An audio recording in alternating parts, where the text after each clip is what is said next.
Hello, everyone. Pop Culture Creator here. So good to see you. It is Tuesday night, or at least night in my neck of the woods, which means we are back with another horror sci-fi review. And tonight we are doing the zombie movie Train to Busan from 2016. I hope you've seen it before. It's a terrific movie. Great pacing, a lot of adrenaline, a lot of originality. If you have not seen it, I hope we don't spoil it for you.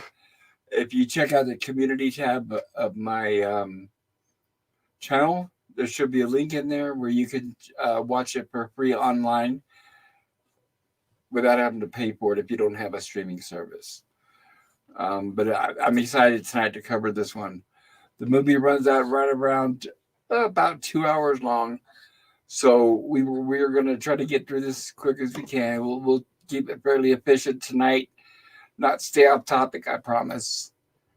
Um, there is a link in the chat if you'd like to join us. If you've seen this movie and you would like to share your opinions with us, you're welcome to come on board and talk uh, to us about it. Oh, somebody's having a good time. Hey there. Hello, hello. Gorillas Random Thoughts, how are you doing, sir? Well, I'm mobile again, but I had a bad case of deja vu today. What happened? Don't tell me another flat tire. No! I was sitting there watching this movie, I was like, this all seems familiar for some reason. Uh huh. Well, we got a biotech lab with a leak and everybody turns into mindless zombies here. And we had a biting, mostly peaceful zombie apocalypse. Yeah, I know. Sounds familiar, doesn't it? Yeah, but it's bitey, but mostly peaceful.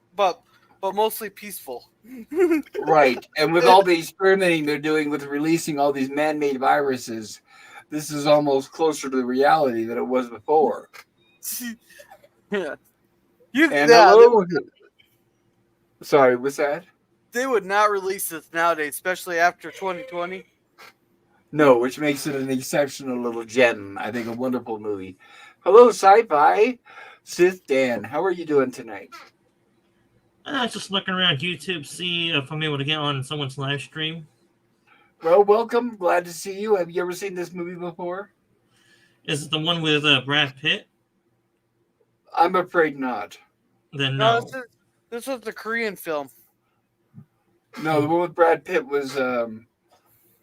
Oh, I read the book because I remember the book had nothing to do with the movie. There was a zombie survival guide by Max Brooks, which is Mel Brooks' son. That's an excellent book. And then I read the sequel to that, which is the movie that was supposed to be the Brad Pitt movie. You're thinking World War Uh, Z. yeah, World War Z. That's it. The book was nothing like the movie. The book was really good, but no, this is not World War Z. This is Train to Busan.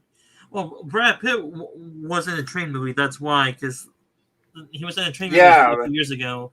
yeah, no, I saw that. That wasn't bad. Where he was like an agent or whatever. It's basically a whole bunch of agents on the train. But I'm afraid I didn't like the scene with the little girl who's the secret to everything. That's a sore spot for me these days. I'm really tired of that trope. So how was your treatment today? Do you feel a little better? Yeah, I'm okay. It's not as bad. It used to be when they first started putting when it's chemo because I have cancer, and when they first started treating me, they had me on this really a whole bunch of drugs that would really screw me up for like a week. I'm not kidding, like a week. But now the stuff they have now is not as bad. So yeah, I feel good. What I did is I was there for most of the day, hooked up to an IV, and I came home, rested a little bit before the stream tonight, which helped boost the energy a little bit, and I'm all ready to go. And I hope, Is it serious cancer or just minor cancer? Like what stage is it in? oh, it's stage 4. It's pretty serious, but Mm. it's basically it's not. But if you'd have known me before, it was worse before. It's not as bad as it was. I had brain cancer. I had a thing in my brain that was removed in June, and then I had lung cancer, and well, I don't know, like 3 or 4 different places in my body which they've been treating, and now they say it's not as bad as it was. But now I've got bone cancer, which they're going to start treating probably within a week or so. I'm not sure what the treatment is for that yet, but I hope it doesn't make me feel any worse. You probably are surprised you survived this long with everything you had. I am. That's why I feel really blessed. I'm lucky to be here. Yeah. So could be worse. Some people don't last, but I did. A good friend is letting me stay here while I recover. So I'm happy for that. I really needed that. Unfortunately, I wish I could work. I love working. I've worked hard my entire life, but right now I've got to take it easy while I do my treatment and recovery. But it's good to see you, and you're new to our channel, relatively speaking, because I just met you a few days ago. So I'm really happy to see you. Yeah, I decided to pop in if you have a link on your live stream to possible have chats come in. Yes, some of our streams are not open. Like usually our Lost in Space and Gilligan's Island, because I try to keep the running time short. I do also, well, not only that though, honestly, but a lot of people have not seen Lost in Space and Gilligan's Island. I usually encourage them that if they're going to come on the panel to watch the episodes first. But tonight, this movie, like I mentioned earlier, it's going to be around 2 hours, so we're going to try to get through this pretty quick. That's why I came on right at the top of the hour, and I'm going to get caught up with chat here, and then we'll get right into the movie, and hopefully my good friend and co-host Nemesis of Eden will be along shortly. Well, in watching the movie, I probably will be dead silent and observing most of the time, probably, unless the chat talks to me. Well, I'm sorry you haven't seen this, and it's going to be a lot of spoilers. I don't mind. I don't watch horror films that often, unless they're good. Oh, this is good. This one here I found an English dubbed version. No, he said if it's good. Yeah, but he said he doesn't watch foreign. No, horror. I don't watch foreign films very often. I don't. Foreign or horror? Foreign films. I don't watch them very often. Is it because of the subtitles, or you just don't like foreign movies? Because of the language barrier. What if it has the English dubbing or audio over it? I'll watch it that way, but the lips may not match. They don't. But Gorilla here, my good friend Gorilla, he knows how to get links to a version that does have the audio in English if you want to check this movie out eventually. I'll check it out. Gorilla, can you do... Yeah, I'm getting it. Yeah, it's on Tubi. You do what that is, Dan? Sure. Okay. Because I do have a link in my community tab on my channel, but that's for the subtitle version. I like movies with subtitles. So I do. What I should have done is gotten the copy of the link from Gorilla here on the Tubi copy and posted both of those on my channel, so that way people could choose, and I would have had one link saying with subtitles and the other link with English audio. That would have been preferable for some, for people to prefer that. Oh, Tubi took it down. Huh? Now it's saying it's unavailable. Oh. Does Tubi usually show, this kind of, stuff? Because you know how like Soap Today and some of those, how they show movies that really they believe they shouldn't. Does Tubi just show that kind of stuff usually? Not really. Does Tubi have commercials? Yes. Then no, they don't. That's what happens. Somebody, go ahead. Unless you got an ad blocker. Yeah, that means somebody must have reported it, and they took it down. So yeah, I don't have at least till further notice, Dan, we don't have an audio English version. It's fine. I'm willing to read the subtitles, but it depends how fast the subtitles go. By. Yeah. I don't know. That depends on how, everybody's different. I am. Yeah, and everybody's different. But tonight, when I do these reviews, I can't just straight up play the movie. I'll get copyright stricken, and YouTube will yank it right down. So what we usually do is we play slides of the movie, and we kind of roughly describe what's going on in the movie. So sometimes we'll stop on a segment or part of the movie.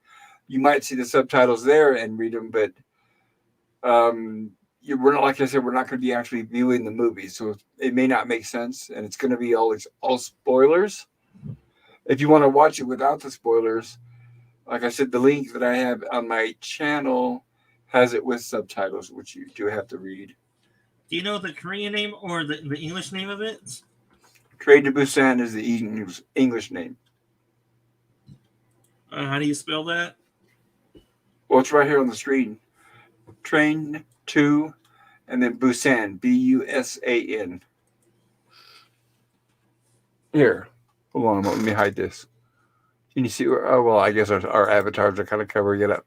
But I do need to say hello to the chat. Suzanne, hello, my good friend Suzanne Xtina. I hope you're doing well tonight. It's so good to see you. And Suzanne says hello, Pop.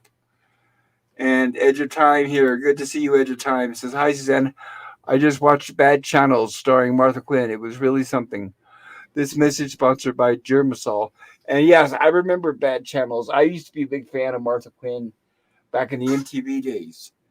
And then when I was living in California, well, she still is, but she hosts a top 40 classic pop and rock station in the Bay Area there by San Francisco.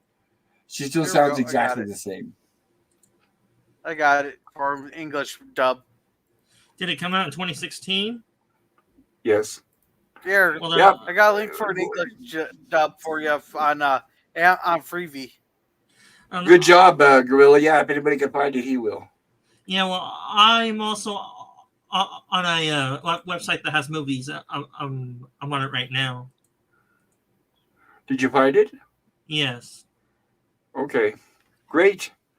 Edge of Time says, fun fact, Train to Busan is a Red Peter film. I'm not sure what that means. Edge of Time, Roadkill Cafe, You Kill 'Em, We Grill 'Em, located in the beautiful outside Phoenix, Arizona, which is not too far from me, actually. Edge of Time says, every dying mall has 3 stores, and I'm not sure what that has to do with the movie, but okay, Edge of Time, I'll take your word for it. Suzanne Exine says, Edge of Time, hello. Lemon Pie says, good evening. Suzanne says, Lemon Pie. People are saying hello to each other. Yeah, good to see you again, Lemon Pie. I know you were on Spidey's stream a little while ago. And Lemon Pie says, hey, yes, Suzanne. Lemon Pie says, greetings to the Edge of Time. And hey, Pop, says Lemon Pie. Well, hey, Lemon Pie. I literally just sent a message in the stream group going, Nemesis, where are you? Like, literally, like 10 seconds ago. Well, my ears were burning, so, I mean, thanks for putting up with my fashionably lateness. Yeah. And hey, Suzanne, and hey, Scurvy. Good to see you, Nemesis. Hope you're doing well, sir. And hey, Edge I'm doing well, Pop. Always good to see you, buddy. And good to see you, Gorilla, and I don't know who else we have on the panel.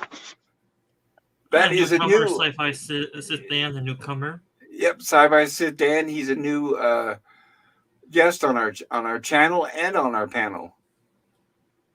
Okay, well, hello. Hello. Lemon Pie says, hey, Pop.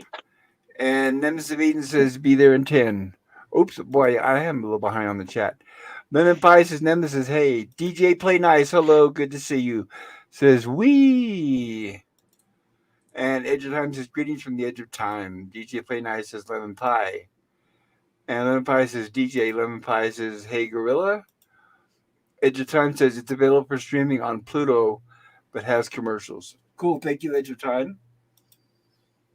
I try to avoid, if you guys see me post links to movies on my community tab, I guarantee it'll be ones without commercials. I usually try to avoid recommending streams that have commercials. I absolutely hate them. So I'm not going to send them to you guys and make you suffer. Lemon Pie says, hi, Sit Dan. And Sit Dan says, hi. And Suzanne Xteen says, hello, Gorilla. Bullet Train says, DJ. Yes, that's the one. Thank you, DJ. That's the one with Brad Pitt. Hey, DJ Play Nice. I thought it was World War Z. Well, he is in that one, too. I'm talking about his train movie that came out a few years ago. Oh, okay. Right, yeah, he was basically talking about 2 different movies. Is what he's thinking of? Yes, it was, DJ. Thank you. Lemon Pie says, this ain't Throw Mama from the Train. No, unfortunately not. And I love that movie, Throw Mama from the Train. That was Anne Ramsey. She was very hilarious. She won an Academy Award for that role, and she passed away right after the movie came out, sadly. But she was hilarious in that, in The Goonies, and a few other things. DJ Play Nice looks like an @ symbol, a lemon, and laughing. If I got that right. Suzanne says, Sci-fi hello. That's for Hello. Sci-fi Dan. Sci-fi Dan says hello. So I guess I've been calling you like 3 different names, Sci-fi Dan. I'm sorry. I'll figure it out one of these days. Sith Dan is fine. There's another guy who comes and goes randomly, and his name is do you remember what it is, Gorilla?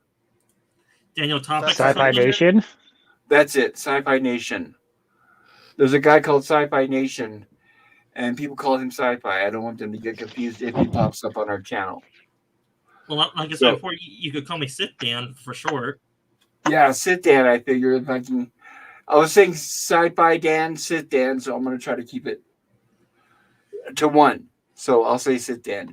Well, just thinking about this, I'm a Star Wars fan, so it's Sith Dan. True. Yes, true. That makes sense. DJ Play Nice says, what, this isn't plane, trains, and automobiles? Yeah, it is with zombies. Suzanne says, I'm blessed to have you in my life, Pop. Likewise, Suzanne, you're a wonderful friend, and I'm glad you're here with us tonight. I hope you can make it through most of the show. I know I might run a little late for you. Hello, Jim. Jim's Landscape says hello. Lemon Pie says, hi, Jim. Suzanne says, I just messaged him, says, thank you. Oh, he must have been getting his inbox flooded. Suzanne says, Jim, hello. And Lemon Pie says, for what, Suzanne? Suzanne says, to say, get over here, LOL. Well, thank you. Tubi has it in Espanol, says Edge of Time. Thank you. He is elsewhere, Lemon. Lemon Pie says, he said he's coming. Okay, sounds good. Yuppers has hanging. He's hanging with Skogley. Okay, was Skogley playing a game again? No, I wasn't hanging with Skogley. And thanks for having my back, Lemon. And hello to everyone in the chat. And yes, I'm here now. All right. Well, I'm glad to see that. Edge of Time. Let them eat cold soup. Gazpacho for the masses. And Suzanne says, LOL at Nemesis. And hello, Daniel. Good to see you, Daniel. Hello, Pop, Gorilla, and Panel. Yeah, Daniel's another good friend here that's a regular visitor. Daniel says, hello, Suzanne. Hey, hello. Daniel, and hey, Jim. Yeah, and Daniel says, hey, hello. Daniel. Hey, Jim. Suzanne says, Daniel, hello, I mean. And Daniel says, Pop, it's Star Trek Voyager's 29th anniversary today. I don't know. I was never a fan of that, but that's might be maybe for the any fans listening. Well, there you go. I didn't like the lady. I didn't like the lady who played Janeway. Daniel's hot topic. Yeah, I didn't mind Sorry, Insane Way. I didn't mind Insane Way, but they neutered the Borg. Yeah, they did. They used them too much. Oh well, I don't know. I just didn't like it. Her voice. Cigarettes is all I can think about when I hear her voice. You could tell she's a chain smoker, probably like 4 cartons a day or something, and she sounded terrible. And it's like scraping for us old people, scraping your finger across the blackboard. But it just grating her voice. I couldn't do it. Mechanical and non-emotional. I don't know. She had no sex appeal. It would have been nice to have a strong woman captain that had some sex appeal. Like Captain Kirk was handsome, he had sex appeal, and he was a good captain. And then you get her, and she's just okay. I don't know. Suzanne says, Sci-Fi Nation. Yes, thank you, Suzanne, for reminding me. Hello, says Jim. And Suzanne dropped some links in the chat. I appreciate that, Suzanne. Thank you. Hello, Cody Guy. Cody Guy says hello, and he's waving. Hey, Cody Guy. Jim says hi, Lemon Pie, Suzanne, and so on, and everybody. And Suzanne says, well, I got to that stream through Skogley. So, you don't have to apologize, Suzanne. You're fine.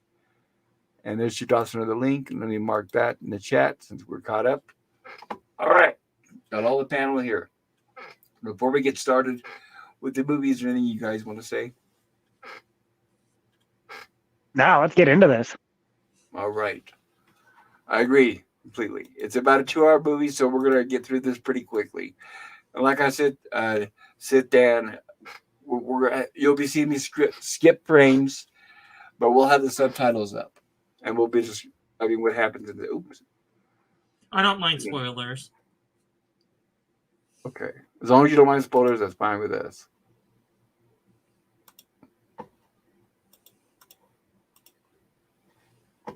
And without further ado, here we go. Yeah, the Koreans actually make some really good movies. I can think of several that I like. Yeah, the Alien movie. If you ever heard of that. What was that? Say the name. The Alienoid movie, if you ever heard of it. Alienoid? Yeah. No, I haven't. Is that Korean? Yeah. Oh, no. Is it a sci-fi horror? I mean, what is it? Sci-fi fantasy. This is what Edge of Time is saying when he said a Red Peter film. Okay, gotcha. Well, no, but I will look that up, Alienoid. If you'd like it, you have my Twitter name. If you could send it to that, I appreciate it, because if we put it in the chat tonight, when the stream is over, it's going to disappear into the ether. But if you can, I love when people suggest new stuff. So if you can send it to me on Twitter, I would highly appreciate it. Yeah. And hey, the man of many words, Cody guy. Yep, good old Cody guy. Good to see you all. I hope you guys are all staying warm. Yeah. Trying to. Oh, I was laughing that they got just a robot sitting out there with arm going up and down. There's a lot of money, doesn't it? Yeah. So here what it looks like, they don't say exactly what's going on, but I'm guessing it looks like that they're decontaminating these vehicles because they're spraying them like that. So they're not washing them. Some type of virus outbreak? No, they just said that there was a spill from the biotech lab. So there's totally on the vehicle, but this guy he half does it because he only does like a quarter of the vehicle. He does like the front panel, and that's it. They're like, yeah, you're good to go. It's fine. Yeah, and usually when they do that, that means they know that whatever they're doing is not effective. Or it's so it's TV, psychological. Or it's movie continue with the plot along. Possible. But I think it's like the mask with COVID. Everybody knows that masks don't do any good. It's just all psychological. So you think it's doing good. Hey, welcome the Phantom Boomer there. He says, damn it, Jim. Hello, Phantom Boomer. Good to see you again, buddy. So the guy gets distracted. He's driving, and he accidentally hits his animal here, and he's pissed off. Of course, with the damage he does to that beat-up old pickup, like, who cares, right? Yeah, but it's still probably his vehicle. He probably has to pay for everything. They never did show the front. Yeah, looks like his truck. He only looked down for a second, but he should have seen that deer way off there because it's all open field there. What's possible? Well, I drive hit deers all the time when they're not paying attention. You know, I know it happens all the time because even where I live, there's signs all over the place that basically warn you to watch out for them. Well, I drive past areas like this all the time, and you can see those deer way off. And when it's light out like this, you can see them. I know. Sorry, especially when you live in an area that has a high deer population nearby. Yes. Yeah, but he's busy in a hurry. He's not looking for it. He's got a message to deliver to somebody. I know, and for me, I would definitely be paying attention because of the damage those things can cause to your car. It's your fault. Oh, for sure. Yeah, but what I liked was the fact that it got up with the broken neck, and then the neck reset, and it looks at the camera. It's very nice. It's showing that the zombies can withstand damage. It's just like it broke the fourth wall.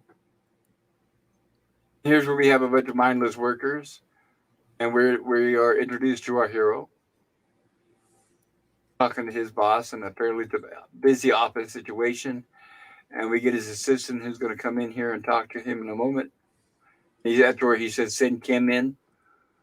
Yeah, because he's telling them to liquidate all their, get rid of everything, liquidate everything, get it all gone. And yes. Hey, Spidey. Hello, Spidey. Good to see you. Hope you're doing well. Hey, Canadian Spider-Man. Thanks for stopping by, buddy. I appreciate it. Good to see you. Hey, Daniel. the Cass was more hot than Janeway.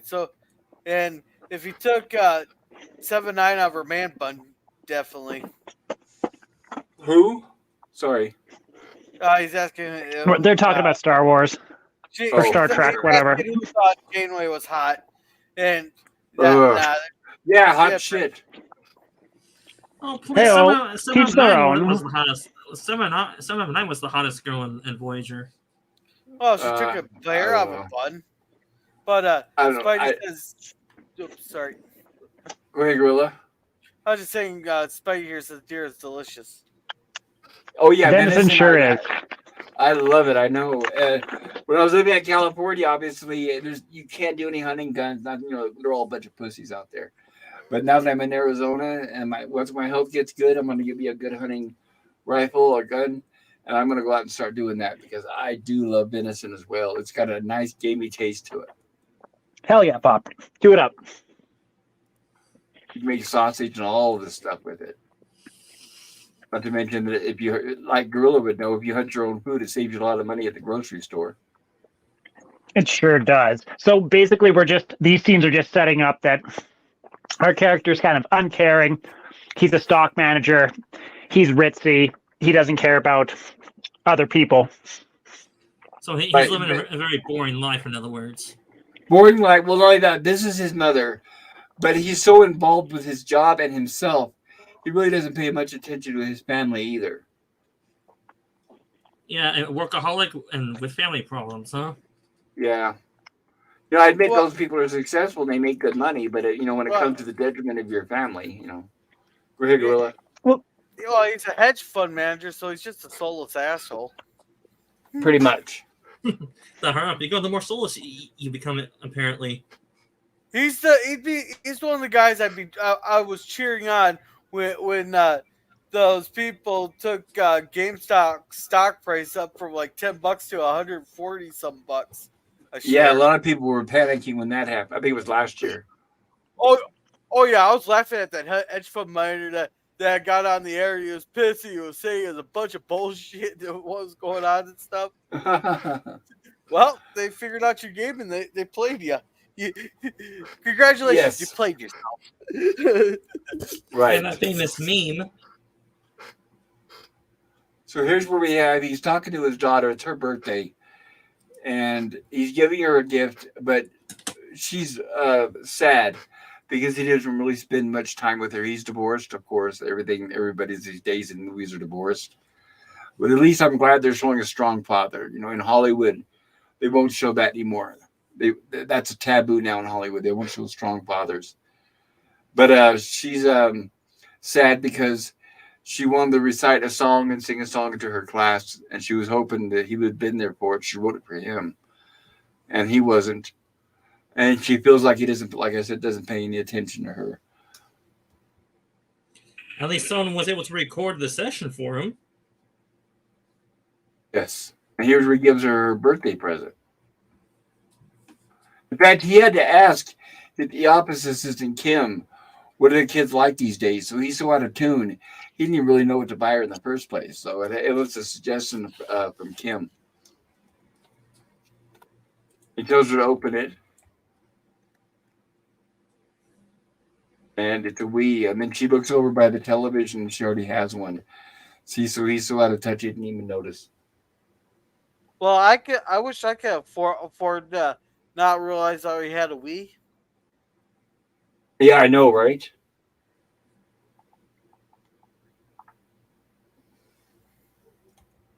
One day, Gorilla, once you get monetized.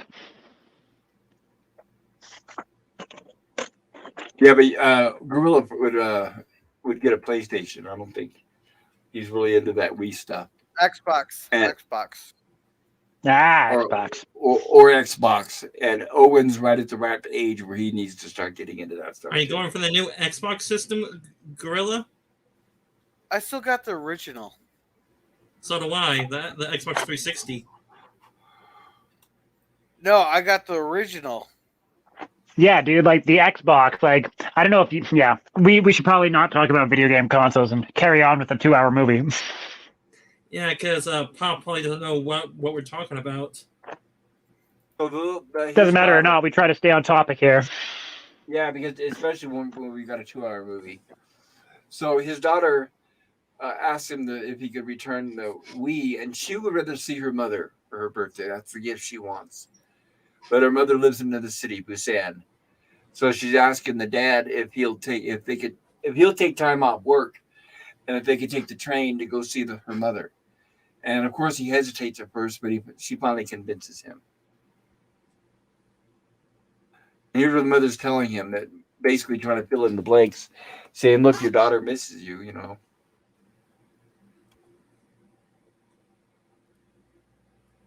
Marriage shouldn't be abandoned so easily. And of course, she's lamenting the fact that he's divorced with his wife, because obviously it's not good for the kid. And he's just brushing her off, "Mom, I'll take care of it." And of course, like any work fanatic, all he's doing is talking about how busy and all that work he has to do at the office. And there he's playing a video of the girl reciting the song in class, but she's very sad. You can tell the look on her face, and then she just stops midway through. And then when she does that, the classmates start laughing at her and making fun of her. Well, I'm glad that the subtitles have the lyrics to the song, because the link I put in the website on Soap Today did not. She was just singing, and when that happened, the subtitles didn't do anything. But I'm glad they're here for this.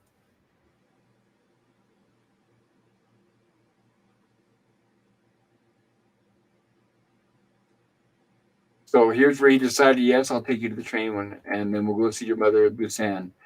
And that's where they're headed now. It seemed odd that they would go during the nighttime, but maybe it's such a long trip. They leave at night, they arrive in the morning or something, but you would think they leave in the morning, I thought. No, they're leaving in the morning. It's like 5:00 in the morning. They're heading to the train station. I'm guessing the train probably leaves about 6:30, 7:00. So you need to get through security, get down to the train and everything. Get all comfy. Gotcha. I bet you it's. And here's where they stop at an intersection at a light, and a fire engine, a few fire vehicles pass by with the sirens blaring, and there's ashes raining from the sky, and the little girl holds her hand out, and she catches a piece of ash in it. And he asks her, "Are you okay?" And this is a hint that there's something going on in the city, obviously, but they don't really pay any attention to it because they're leaving and headed to the train station. But we will see more of what's actually going on. Right? Like it's a nice little indication of what's happening. Yes. There we have people loading up. Well, we would never see a train that sophisticated in the U.S., unfortunately. I lived in California. Well, this train you could waste. Sorry, go ahead. Well, you can tell this train later on in the movie is not a U.S. train. Because it does not have the dead man switch. Yeah, it doesn't have the dead man switch. Right, but what I'm saying though is all of our trains are just like Amtrak, and they suck. I was in California when they wasted millions on what was supposed to be a high-speed rail, which never came to fruition. And even if it would have, they said it would have just been like Amtrak 2.0. They just simply will not build high-speed trains like they do here, or like they do in the movie here I'm talking about, or Europe or Japan. I mean, they've got those suckers that go like 100 or more miles an hour. They would never do that here because all they do is just waste money, and it's a bunch of bureaucrats.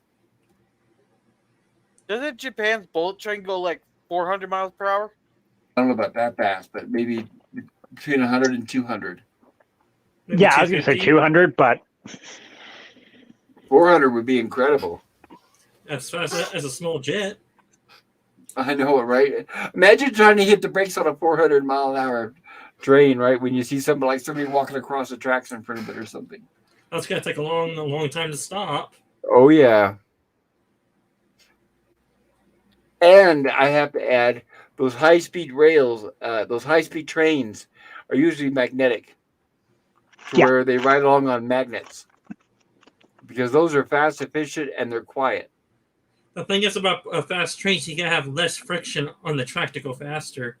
He said, well, yeah, what they do is they actually hover above it, like maybe a centimeter or two, so they're not even touching the track. So why do they need the track then? Magnets. For guidance. You know how you have magnets, gorilla, where the north and south, where they're opposing, where you try to put them together, two magnets, and they're trying to stay away from each other, where they try to avoid each other. You know what I'm talking about? So you have like the track, and then you have the bottom of the train, which has magnets that are opposite. So when the train sits on the track, it's like just barely a few centimeters above it. And then it sends pulses down the track. What happens is the track and the bottom of the train are constantly switching negative north, south, north, south, north, south, north, south. And then it's going on in pulses, and then it's moving forward down the track, and that's how it propels the train. I don't know if that makes any sense. But have you ever, there's some rides at amusement parks that are designed that way. Like when I went to Magic Mountain several times, they have a ride called the Superman ride, and it's designed that way with magnets. And it's fast. It can go from standing still to like 100 miles an hour, like in 2-3 seconds. Here we have a teenage couple here. Oh, it sounds like they steal Venom. Yeah. Well, are they actually a couple there? Because he told her to leave her alone, and he's ignoring her there for the longest time. Right. She's kind of flirting with him, but I don't know if he's playing hard to get, or if he's not interested in her yet. Yeah, but I thought it was funny that the Korean version had it where something about you say thank you, I'll share my bed with you. And they did not have that on the English version. No, she goes, I guess it's because I don't sleep with you. Yeah, no, she wants him, but he's not having it yet. Or one possibility is, because you know how guys are, teenagers, he doesn't want to be teased by all the guys around him if he tries to be lovey-dovey with her, right? Because the guys are going to be like, oh, and they're going to start teasing him and stuff. So they were all chatting like, get with her. So, I mean, I don't know. Maybe. Exactly. Yeah, exactly. That's what I mean. So now we're introduced to our two sisters.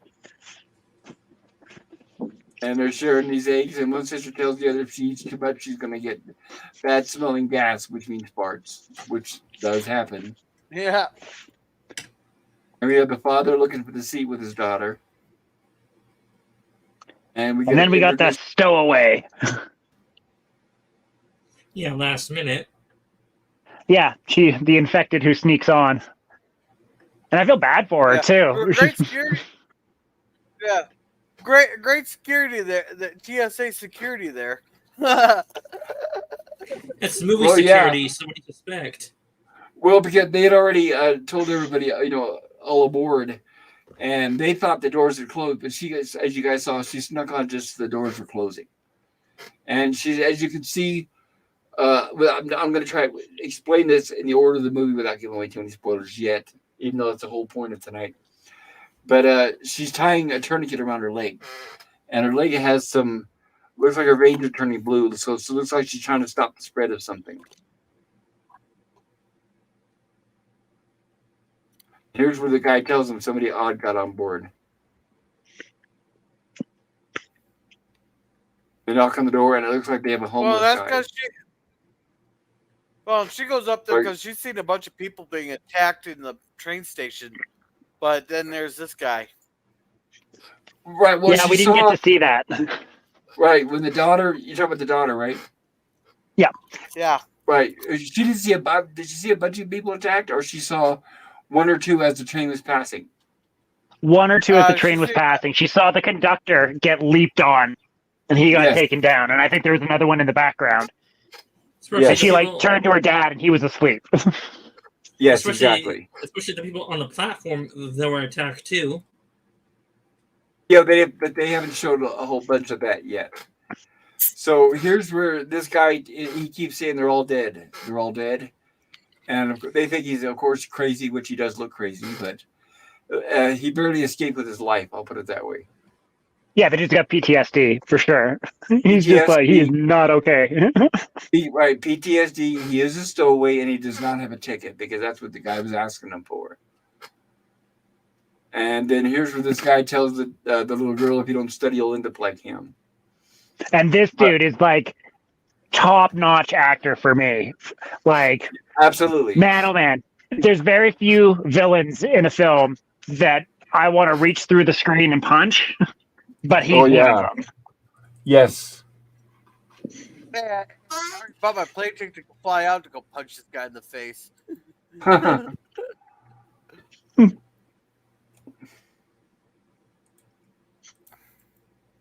Let's see how he's insulting. He's even insulting her mother.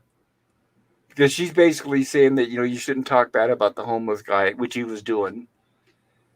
And she said, basically, my mom says, you shouldn't talk bad about people. And then he said, well, your mom should have probably flunked school.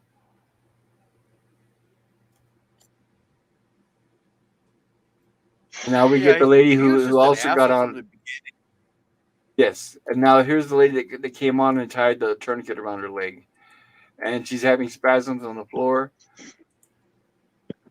And we're introduced to another character here who's waiting for his wife inside the bathroom. And he's telling the little girl to go use the other bathroom down in the next train. Car. You notice how all the train cars are so closely connected that you don't even notice that they're going into a different car unless you know it's the door. The door, yeah. Right. So the father wakes up and notices that his daughter's not sitting next to him. And he's talking to his assistant, Kim. And he's noticing these news reports where these crowds are going crazy. Everybody's watching that. And here we have the lady on the floor again. And this train conductor here sees the lady on the floor, and she kneels down to try to give her assistance. And like, I loved this sequence. Absolutely loved it. Like, this girl is top notch. Like, wow, she's just fantastic. It's just the look, the arching of the back, the way she gets up. Like, it's great. And then she screams at her, and then that's. The actors to do that. I wonder how they got the actors to walk and stuff. Oh, she's limber. Yeah, people can contort like that, no problem. Especially if you get a contortionist. Exactly. Which we'll get more examples of later here. Go ahead, Dan. What was that? I was reinforcing your point, Pop. I was saying, yeah, exactly. For being a contortionist. Yep. So here we have the high schoolers that we saw earlier that we reduced with the guy and the girl. And they're apparently a baseball team. And here comes that crazy lady that snuck on the plane, and she's on the shoulders of the train conductor, basically attacking her. And people are in shock. They don't really know what to believe. Yeah, they're just like standing around staring at her, which, like, I hate to say is like just genuine human reaction at this point. Like, this isn't even movie magic. It's just like people just being like, what the fuck? Yes. No, there's one slight flaw with this scene here. Nobody's recording. Nobody's getting. Or they don't have their phones out, right? Yeah, I can believe nobody getting up and helping, but I cannot believe that nobody's recording this. Right. They don't have their phones out and they're on TikTok or whatever. When you think about it, a lot has changed about the internet since just 2016. That was 7 years ago. So yeah, if it was now or within the last 2 or 3 years, absolutely. I don't know if it'd be so much in 2016, possibly. Sorry, but it is Pop, because that becomes scenes later in the movie. Oh yes, well they do show that, right? And they do all have cell phones. Yeah, so. And as you can see here, they're just not recording it. Right. Yeah, I think maybe because they're in shock, they don't realize what's going on. When people think about this, when people pull out their phones, like when Karens go crazy at McDonald's and stuff like that, because you're used to seeing it. But I think right now they're just totally focused on what's going on because they don't know what's going on.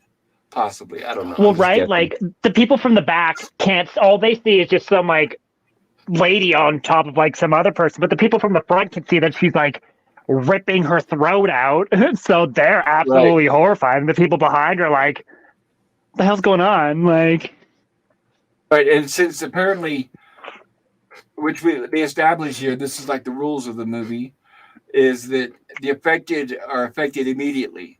So it's not like they die and they're laying there dead for a little while, then they rise up as zombies. But no, here it's immediately. it's fast. Yeah, like it's there still seems to be a death sequence, but it's almost, like you said, almost instantly that they come back to life and they're rabid. Yes. Very frantic. I like that. Hey, wait, I got a question. The Yes, guy, sir. that crazy guy that's there. The homeless guy? Was he the guy that was in the truck in the beginning of the movie? No. I don't think so. No, that was like a skinny guy. No, it was a different guy. Okay. Can I read 2 chats here so we can be completely Please, caught yeah. up? Thank you, Gorilla. I don't want to get him too. Oh, shoot, I lost him. I can't. Yeah, Suzanne says, come on up, Pop, and hunt. I'm not sure how that works for U.S. citizens going and hunting in Canada. I know the fishing licenses are freaking expensive. Or how about U.S. citizens crossing the border with guns, huh? I don't know. Yeah, that's a whole hunting's a whole different territory. We'd have to we'd have to provide you with stuff. Yeah, because lots. And I don't want them. I don't want them thinking I'm a terrorist bringing guns across the border. Yeah. That's another thing. Yeah, lots changed since 9/11 there, because I had a hell of a time when I was in 7th grade getting into Canada because I did not have an ID. Because I was in 7th So this grade. is a fucking awesome scene. So what we just missed, sorry to cut you off there, Gorilla, was an amazing body cam shot of one of the attendants ripping his way through the seats. It was beautiful. Fantastic. Yeah, and Suzanne says we have a lot of moose and elk up where I live, boar and lots of deer. All right, I know I wanted to try elk. I don't know what moose tastes like. I've had bear meat once. Elk is wonderful. That's what I hear. So here's where his pregnant wife finally comes out of the bathroom. But it is normal. Pregnant women, they do spend a lot of time in the bathroom, which is believable. Oh, I know. You would know, right, girl? You got 2 kids. That I know of. So here they're noticing what's going on, and he's kind of holding his wife back a little bit. She's like, "Come on, let's get out of here." Or no, she's telling him, "Go help her," and he does try to attempt to help, but then the guy just attacks him. And we can tell that obviously looking at him, he's not normal, and he's trying to bite and chew, which isn't normal. But this guy's strong, so he throws the whoever or whatever that is into the bathroom and closes the door. Yeah. It's like he must be like some kind of wrestler or something. He has a lot of strength. Yes, he does. Yeah, he's a big dude. Or he's ex-military. Something. Possible. One thing that would have helped that if they wanted to make that. Well, I don't know if he's wearing long sleeves, but I'll say one way they establish the military is if they have some sort of tattoos on their arms. But he's wearing long sleeves. You see his arms, and I don't see. Go ahead. No, I was going to say that too, but you couldn't tell because he's wearing long sleeves. We do get to see his arms later in the movie. Yes. And now's where they realize the big guy was holding the door closed and trying to prevent the zombies from coming into this train car. Yeah. And he was asking them, "Where's the lock? Where's the lock?" And then this guy here tells them, "You don't need to lock it." They attacked when they saw us, so they don't have the brains to realize to unlock the door or use the handles. So that is correct. So that's another rule they just established. One thing we did skip over, Gorilla. Did you want to say something first, though? Hey, look, a bunch of. No, never mind. I better not make that joke. Yeah, probably not. But we did establish that the we'll call him the dad was had initially locked the pregnant lady and her husband out of the glass door, and his daughter's like, "What the fuck are you doing? Yes. Let him out." And so he does let him in, Right. and then that's when the big dude slams it. Right, and he says, "Don't you owe me an apology," which is true. He shouldn't have done that to them, but he was panicking, obviously. Well, and that's even what his wife says. She's like, "Stop it, calm down. Like, everyone's scared here. Like, just relax." And it's like, she makes a very valid point. And I mean, it's funny because like even this dude, who like we'll see later on in the film, is not a good dude. I understand his point of view too in this film, and you're just like, And I mean, he's painted as the bad guy, and he does it very well. But Right, and he's only out for himself. Yeah. Which So is funny because so is the dad. It's a weird juxtaposition. Correct. Yes, to a certain it's to certain degrees. One of them's more than the other. And and this guy that we're talking about here was the older guy. Him gets on the radio and calls the conductor and says, "What's going on?" And then he explains to the conductor that rabid people are attacking, that's what I would assume at first too, probably. Well, yeah, you're not going to be like, "Yeah, there's zombies attacking back here, bro," and the train conductor would be like, "Really?" Right. What have you been drinking? Right.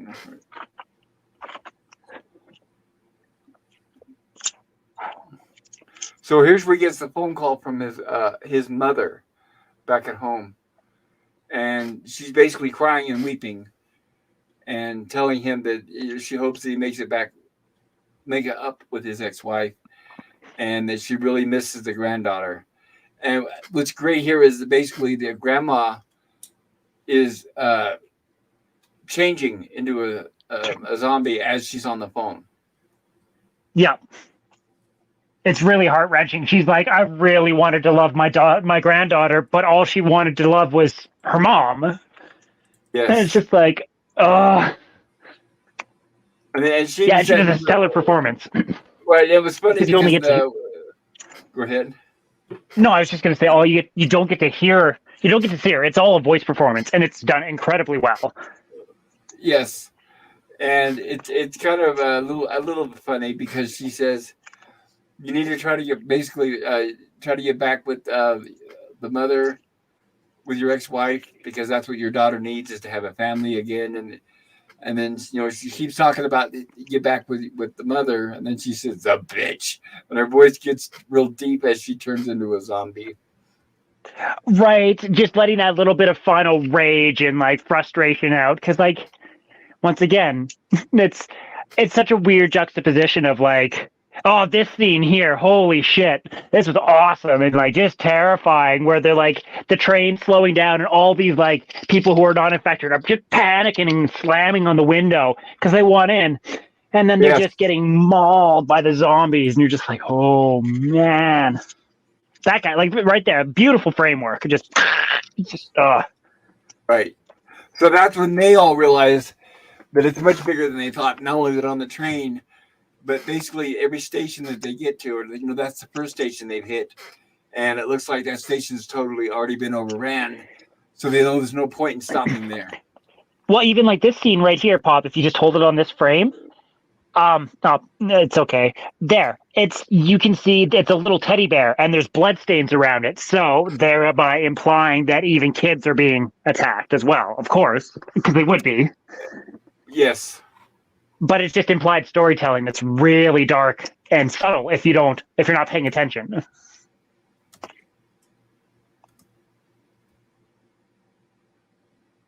And here's where we're getting news reports where it says violent riots have broken out in a number of our major cities, resulting in multiple civilian and police injuries. This is an excellent scene. I love it. So it just cuts to a parking lot here where they're talking about how the zombies are overrunning the military. And so we get these people here just all regular. They're on skateboards, and they're going to their cars or leaving their cars. Try to get this without having to get copyright stricken. And they look up, and then this helicopter passes overhead. And as the helicopter passes overhead, what is going on with my damn computer? I'm sorry, guys. There's That's a zombies helicopter. on the helicopter. There's zombies on. No, it's switching windows. I've got two windows going on. I've got my browser running with StreamYards, and then I've got the video player, and I'm trying to stay on the video player, but it keeps switching to my browser for some reason. I don't know why. I hate But you Windows. are correct, Sit Dan. There are zombies on the helicopter. And this is the scene that I was referencing earlier where they're talking about where Gorilla's like, no one has their phones out. And these people have their phones out. And it's from the point of view of a YouTube video or whatever, so some sort of social media video.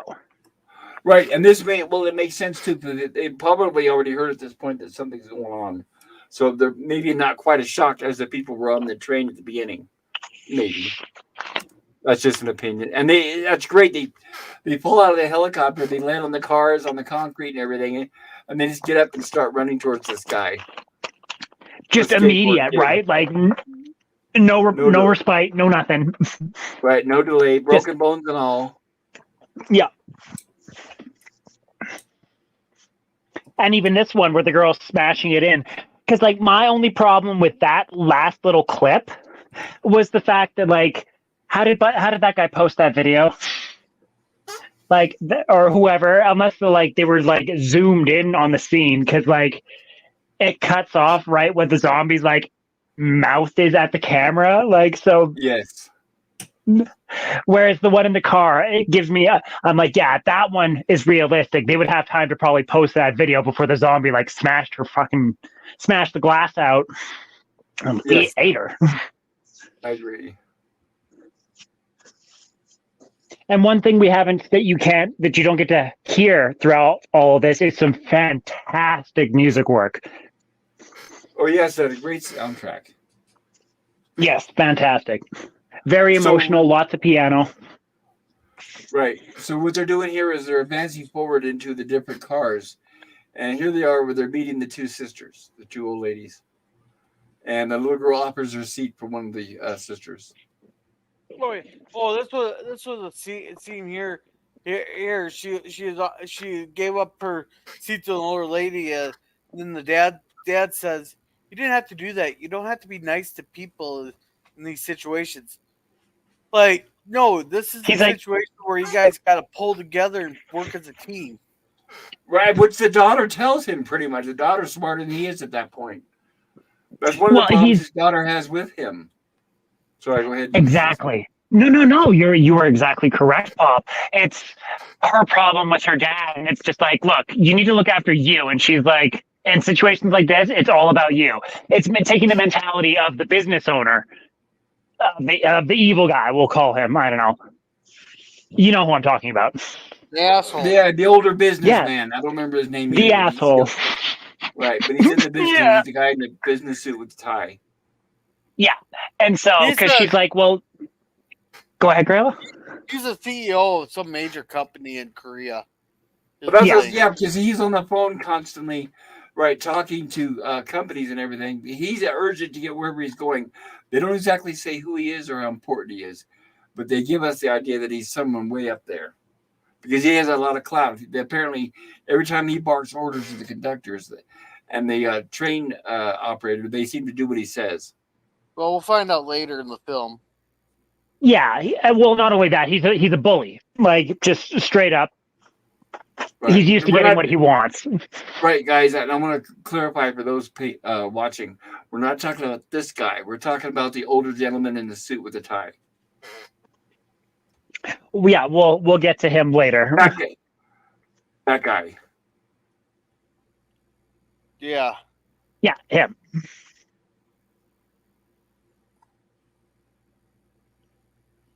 So basically, this is their moment to rest, catch up, and try to figure out what's going on. And here's where he tells the little girl that he shows the little girl his wife is pregnant, and he lets the little girl touch the belly. Well, not only. Go ahead. Go ahead, Dan. I'm still trying to watch the movie on another screen, so I don't have anything to say. No, Nevis, what were you saying? Oh, I was just gonna say that it was just kind of like what you guys were saying, where he's like, "Oh, he's a vampire, he's a leech," because even the muscle dude was like, "Oh, he's a stockbroker, like he's a leech, he's just feeding off of others," and she's just like, the wife's like, "Don't say that in front of his kid." And his daughter's like, "No, that's what everyone says," and so she's used to it. And you're Yeah. just like, "Oh, Right, exactly. And what he's doing is he's doing this throughout the movie, but he's calling his assistant Kim, the one we were introduced to at the beginning, trying to find out what's going on. Because basically, he's supposed to be on vacation with his daughter, but what's he doing? Sneaking on the phone and still talking to his the guy back at the office. And here we have the homeless guy. And now they're passing through the next station, but they notice they don't see anybody, and they're saying it's very quiet. now was the homeless guy just like hanging out in the train, just by Yeah, himself? no, Everyone else had moved on." correct. Okay, I think he's in shock, perhaps. yeah, and Yeah, he not was only in that, shock. but like, go ahead. Well, he was in shock because when we first get introduced to him, he's like, "They're all dead. They're all dead. They're all dead. They're all dead. They're all dead." Everyone's dead but That's what me. he Yeah. Ugh. Right. That's where they thought he was crazy because he kept doing that over and over. So this old guy here and the conductor thought, well, that's just some crazy guy. And so yeah, but what the dad is talking about is he's trying to figure out a different way because he realizes from his assistant Kim that it's not safe. And so the homeless guy overhears that conversation. Now we have the baseball players disembark and they got their baseball bats ready to go, that's cool. And then that's the conductor on the right hand side there. And then they're still trying to figure out what's going on because they've seen the bits and pieces from the news. But the passengers on the plane, on the train, they know about the outbreak. Like I said, the older man talking about rabbit and everything. But this conductor and this other guy were way up. I think the other guy's like ahead of the other conductors, but they were up at the front of the train. They don't quite know what's going on completely because they don't know about I don't think they even know that the train has been infected at this point. Only the passengers towards the rear of the train know that, and they're slowly moving their way forward. And now they see exactly. Right, so here's where they find out. No, wait a minute, that's not right. Right, so he notices that's not quite right, and look, and there he is, the businessman again. Saying, This is the asshole that we were talking about. right. Yeah. And he wants to go straight up and ride in the engine. He doesn't even want to bother being in the cars with everybody else, of course. He wants to uncouple the cars and leave. Yeah, he wants wanted to be the only one on the train. He wanted to be the only one. Right, shows how compassionate he is, right?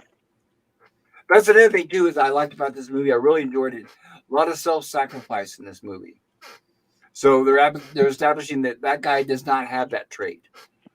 But yes. We're going to see a lot of that, which is really good character building in the movie. Oh yeah, it's fantastic. Like so even this guy, you can tell that he's kind of just like oblivious. The conductor, the main one, the driver, because he has no idea what's going on. He's just like, "Oh my god!" Like, right? And of course, he says we can't uncouple and just leave everybody, the train. In his mind, he's still got a job to do. He doesn't.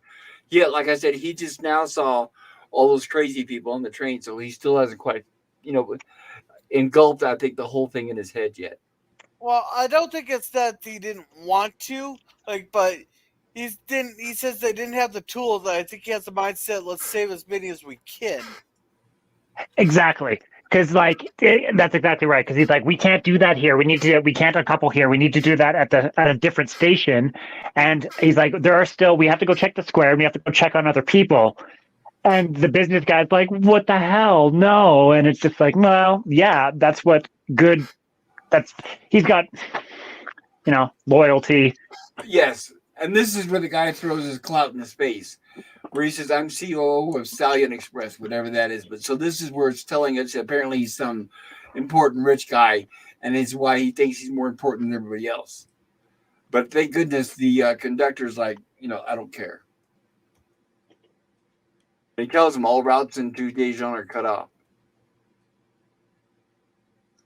All buses were rerouted. Of course, this guy's pissed off because he doesn't do what he says. And here they are taking the escalator. They're just walking through the train station, and they don't seem to see anybody around. This is the train station, if I remember right, where they were told that it's safe because the military were able to get a hold of it and cordon off the bad guys. Sorry, go ahead. Correct. The big detail. He's on the phone with Kim, and Kim told him about the quarantine and all that, and he told him he wanted to go to, instead of going to the main square, go to the east something. Right, like an east the exit. square. Right. Yeah. So they're gonna break off here from the group and go on their own. Right, because and then the rest of the people, the masses don't know where they're headed. They're going to be quarantined. Right. But the father and his daughter, where he's talking to his assistant Kim on the phone, who says that basically he has inside information saying that take the east direction. That way you won't have to go to quarantine, and we've got it's safe. Here's where they break off. And the people see him, but ignore them. They just keep on moving. Except for what? Yes, exactly. And even the daughter's like, what are we doing? They're going that way. And he's like, well, we're going this way, but he's not going to tell the daughter exactly why. And just us? Yes, let's go. And the homeless guy decides to follow those two instead of the rest of the people. Well, you think because he overheard. He'll say here in a moment. He'll say that he heard the phone call. Yeah. So I go ahead, Gorilla. Well, you think a couple others would want to kind of follow him. Go, this guy knows something we don't. Maybe. So this scene. Sorry, Gorilla, not to interrupt you, but holy moly, one of my favorite scenes in zombie films. Well, once again, why I take the stairs instead of the escalator whenever I can. And here we reach the point where the military is supposed to have a barricade and everything under control. Until they find out something's wrong. And the military's overran the zombies. And as soon as these zombies see the people coming down the escalators, of course, they turn and head in that direction. Well, to them, and it's fresh time meat. to go. Absolutely. Well, and see, but I kind of wonder or not, because like these ones don't seem to eat people; they seem to just bite and transfer, but they're not like devouring flesh. Correct. They bite them until they're dead, and they move on. So they do attack them until they're dead. Well, the main goal of the virus is to spread. That's why to spread to as many corners as possible. They try to spread as fast as possible, as quickly as possible. All right, that is correct. Guys, just a sec. Welcome to lovely Sherry. Welcome. Hello, Sherry. Good to see you. Long time no see. Hope you're doing well. Good to see you, the lovely Sherry. Hope you're doing well tonight. Thank you for stopping by. Yeah, very cool. And so, yeah, here we have an indication because he doesn't know about the zombie rush that's happening here. He's just like, dude, his assistant's like, I can't get a hold of my men. Like, something's wrong.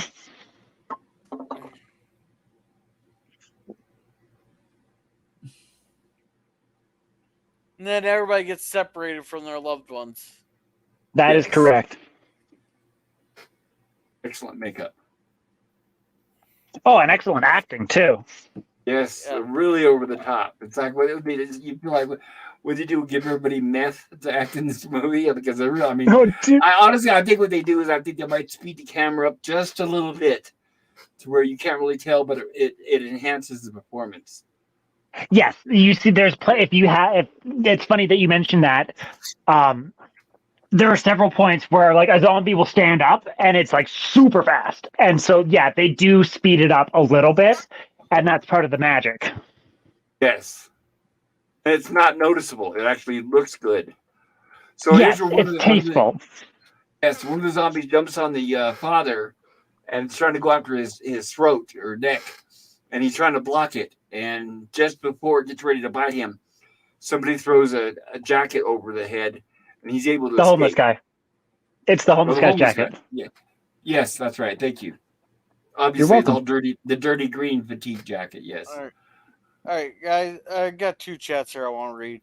Suzanne says Hell it's yeah. all good. You register your firearms at the border. Oh, yeah. Okay, it'd so still be Suzanne, when you sketchy. register them, they don't take them from you, right? Are you sure about that? Just want to make sure I wouldn't want to lose my gun.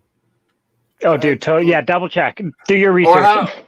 I bet I'm more worried about losing it trying to come back into the U.S. I'm not, I don't really not trust Canada about letting me in over there with a gun, but it's the U.S. I don't know if I would trust trying to get back in.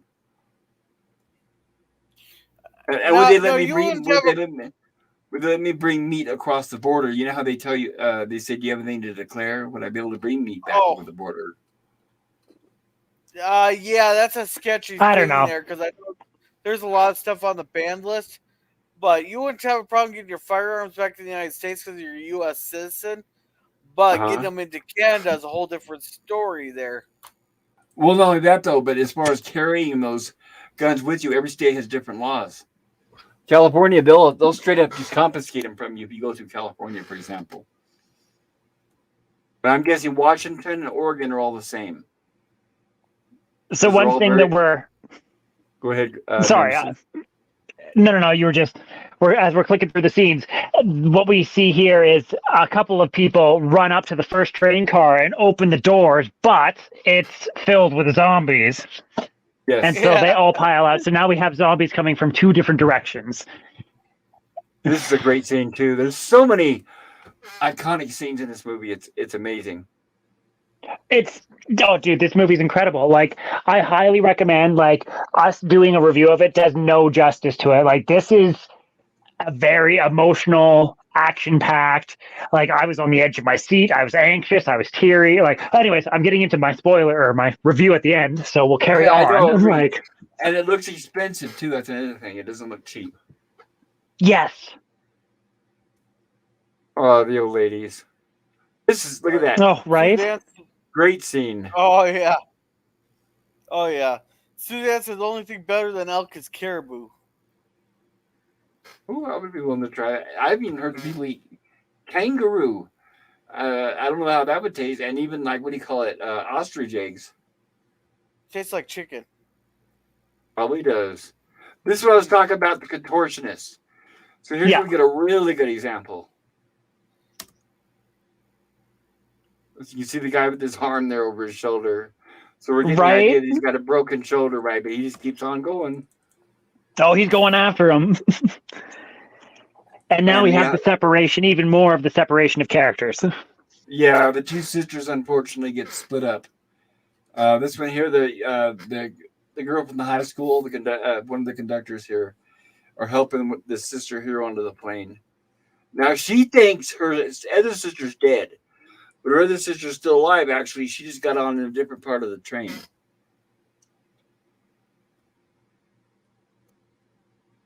So she's going to go through this period where she's like basically in shock also. See, there's the other sister. And that's the pregnant lady helping the other sister with the little girl. They get on just in time as well. And then they're trying to close the door, and here comes the homeless guy. Yeah. Right, the poor homeless guy once again.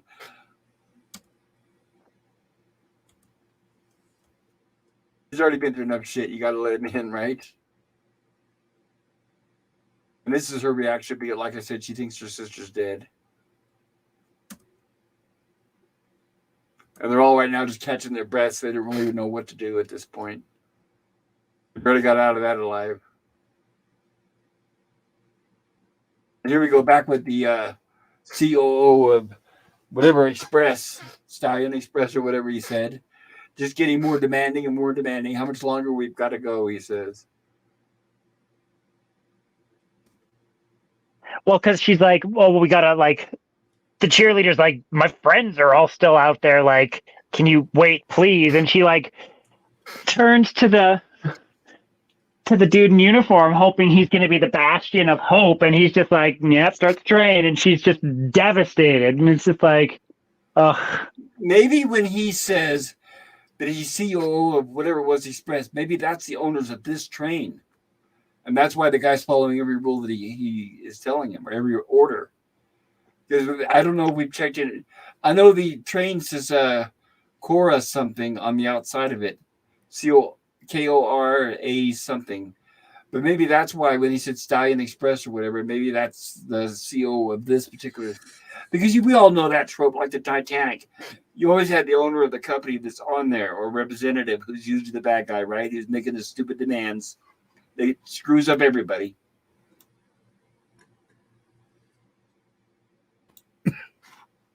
All right. I tried to clear my throat for a moment. Yeah, no worries, buddy. Take a swig of my And Mountain like once Dew. again, she's a fantastic. All of these people are fantastic actors. I don't think there's a poor one among them. Definitely not. And you know what's so good about it, what I like about it, yeah, how you can always tell that you have good performances is like this guy here is a good example. It's like, well, I like him. I'd like to see him in more movies. It makes you want to see more of him. Yes, And here's for sure. right, trying to lock the doors. And as you can see, the doors are beginning to crack, which is not good. So that they know they've been on hanging around there too long. It's bought them like 2 or 3 seconds at most. Yes. But at the same time, I think that it's still, if they would have just let it go, they would have been toast. Oh yeah, absolutely. So but you're right. It was they were holding it just long enough for people to get away, right? But I love how well, even them, because they needed that extra 2 or 3 seconds. Sorry, Pop. Yes. Oh, no, it's all right. But I was just going to say, I love how the mindless mob just pushes forward and they're all landing on top of each other, and they just keep going and keep going. I like it's very unorganized, which looks really good. Oh, it's like I've always loved body crowd explosion.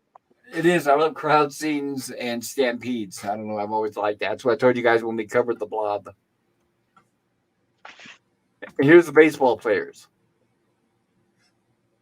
Or part of them, actually. It's not the whole team, but some of the high school boys. It looks like this is the guy who likes the girl, by the way. He saw that, and he's not really sure what to do, and he hesitates on the stairs as they're attacking his friends. And now this guy grabs him and says, "Come on, let's go." They run for it. Yes. And there, as you can see there, as soon as they attacked, or they get attacked, they move on. And here they are jumping onto the train, and he's trying to help him. He's trying to run for it, but he runs off and grabs a shield and a club that one of the cops had left behind, and starts defending his way, which is another great scene in the movie. He's able to fight off these zombies. Yeah, because that train's moving pretty quick, so he's knocking off and fighting off these zombies as he's trying to get to that car to catch up with the train. Well, and he does it too, because he slows down at one point, and you're just like, oh shit, and he like catches back up, and you're just like, nice. Yeah, exactly. Plus, it shows his resourcefulness too. Yes.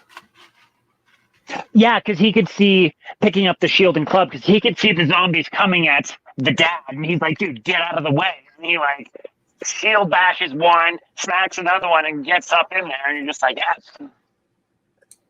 I'm out of that. And here we have the train,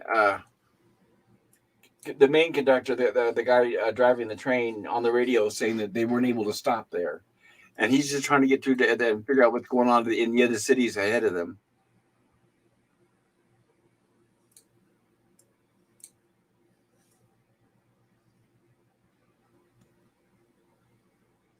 And here we have them moving forward. And this guy's, there we go. And once again, they barely escape, and they're hiding inside one of the bathrooms.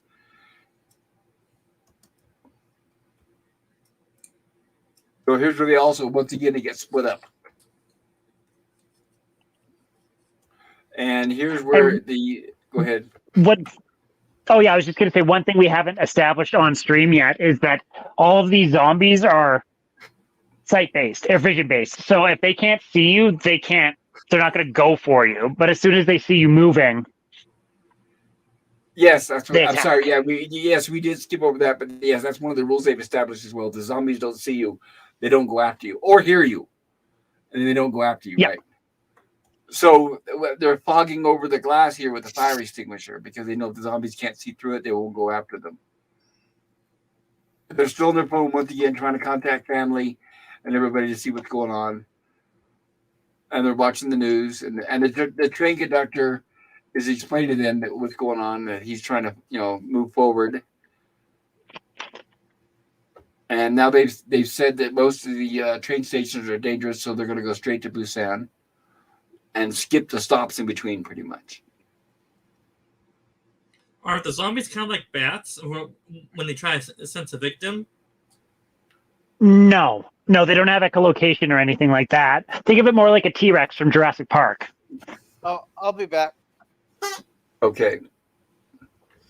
And here we are, him back on the radio again with the conductor barking more orders. Asking, were you able to contact Busan?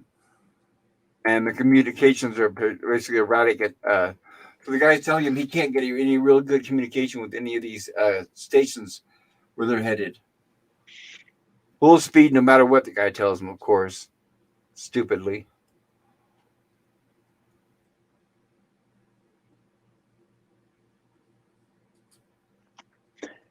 And so the teens have reconnected on the phone. And so... Right, this is where the pregnant lady tells her husband that her and the little girl and I think the homeless guy, right, are locked in that bathroom about 3 or 4 train cars away. Yeah. Separated by zombies. 4 train cars away. They've got to hit through there if they want to get to them. I remember when I first watched this movie, I was kind of laughing. I thought it was funny because when it shows the zombies look in the opposite direction and they're all like kind of jittering and chattering, I always thought they looked like they were arguing. But no, that's actually not the case. I don't think I ever saw that, but I don't know if I can ever unsee it now.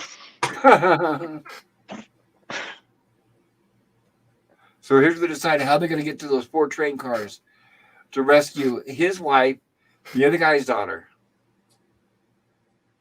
and the kid with the baseball bat is going to help him. He grabs his bat and he goes through the bag and he starts wrapping a leather belt around his arm. Well, because he talked to his girlfriend who's in the car. It's another car ahead of the one where the pregnant lady and the daughter is. The next car after that is where all the people are, including the asshole and his ensemble. Yes. So the big guy here sees the other guy wrapping that around his arm, and he starts doing the same thing because that is a good idea. Some protection better than none. Absolutely, exactly. Yeah. Because yes, but kind of like if you've got a rabid dog trying to attack you, the first thing you always see them do, they've got that padding they put around their arms. So they're going to go in there with one in the front, one in the middle, and one in the rear, and they're going to try to make their way through the 4 cars. And one of my only problems with this movie, now that we know the established facts, is that they're like, all right, we're going to wait until it's light out, and then we're going to attack the zombies. And I'm like, no, you could get like 3 sneak kills right now. Just do. That's what I thought too. But then if the zombies are in a cluster, and if you go and attack 2 or 3, the other ones are going to hear you. Oh, for sure. Like the sound of the sound of a skull being busted open by a baseball bat is a lot louder than people think. Right. So plus, you wouldn't make for the open. Go ahead, Pop. I was just going to say it wouldn't make for the epic opening. True. That's true. So what we have here is they're in a tunnel and it's dark. So once it turns dark, the zombies cannot see them as they move through the train cars. And what else they make clear too is, from what I can assume, is the zombies can see using sunlight. But when they go through the train, or when they go through the tunnel and it's dark, the train has lights, overhead lights, like little fluorescent ones. But the zombies can't seem to see using those kind of lights. They can only see with sunlight. I don't know. Well, when we get up, what I think is, when we get a close up of their eyes, they're all heavily cataract, so they're not going to be able to see. And so what I meant by having a cool opening is that initial shot right there where they all come through the door and it's nice and lit. I mean, you couldn't have that if they went through the dark, but yeah. True. And here's where they just take the bull by the horns and just start going through, and then they're all fighting them off. Oh, dude, it's great. Like the big guy, like snaps one dude's neck, and they're like, "Oh yeah, tag teaming each other. It's fantastic." And then we get to this chamber where it's all of his teammates, Right, and all of Buddy his freezes up. friends. Yes, he hesitates because he doesn't want to attack the friends because obviously they're his friends. He doesn't, he's still emotionally attached. But the other two guys immediately start attacking them. And fighting, of course. That's why they show him standing there, because that's his friends. Then he eventually does come around, wake up, and start fighting as well. He doesn't though, because he's about to go, and then they go into a tunnel, and this is where they're like, "Oh, hang on, they can't see in the dark." So I mean, this explains why they didn't go when the last one went, when they were in the last tunnel. Right, is because now they're seeing, oh, hang on, they can't see in the dark, and yeah. Yes, I agree. So as you can see, they're standing right next to the zombies, but they're being absolutely quiet. And the zombies do not know they're there. Until this happens, that is. And the zombies head that direction when they hear the baseballs fall.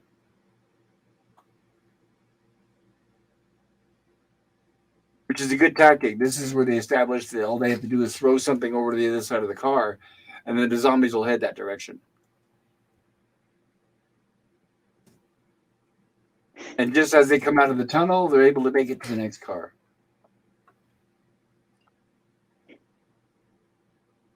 All that blood everywhere. I love it. But Gorilla, do you find it's fantastic. You find this too gory, Gorilla, with too much blood? What's your opinion as far as that's concerned? Wait for my review. Okay. Oh, that giggle says it was fine. Oh no, just wait for my review, Nemesis. I'll put the finger at you, Nemesis. Okay. So here's what they're able to So rest. you're not pointing the vomit bucket at me. All right. Here's where they're able to rest for a moment before they head to the next car.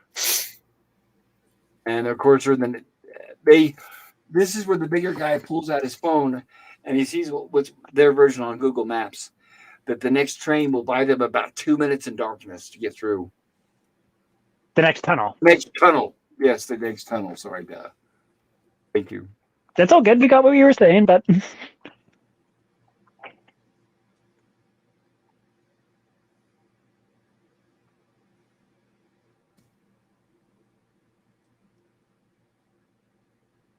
so he ends up taking Buddy's phone, copying his number, and then slides the big guy's phone to the other end of the hall.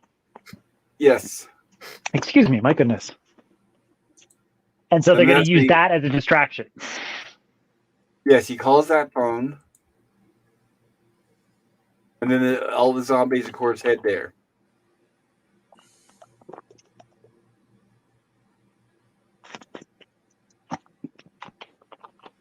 And they were able to make it through another car. Here we are inside the bathroom with the girl, the pregnant lady, the homeless man, the little girl, and the other old lady, the sister.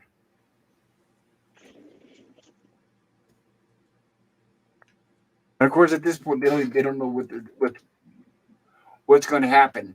But the pregnant lady, her husband told her that we're coming. So, we're going to head that direction. And of course, they don't know if they're going to make it or not, but they'll find out soon enough. And that's where he finds them. Yeah, because at this point, they hear a knock at the door, and they're not sure if that's a zombie or what's going on. Right. Well, it's believable, too, because it's just a regular casual knock. So they figure, well, it must be them. So they do open the door, because I don't know if a zombie is just going to be knock, knock, knock. Right.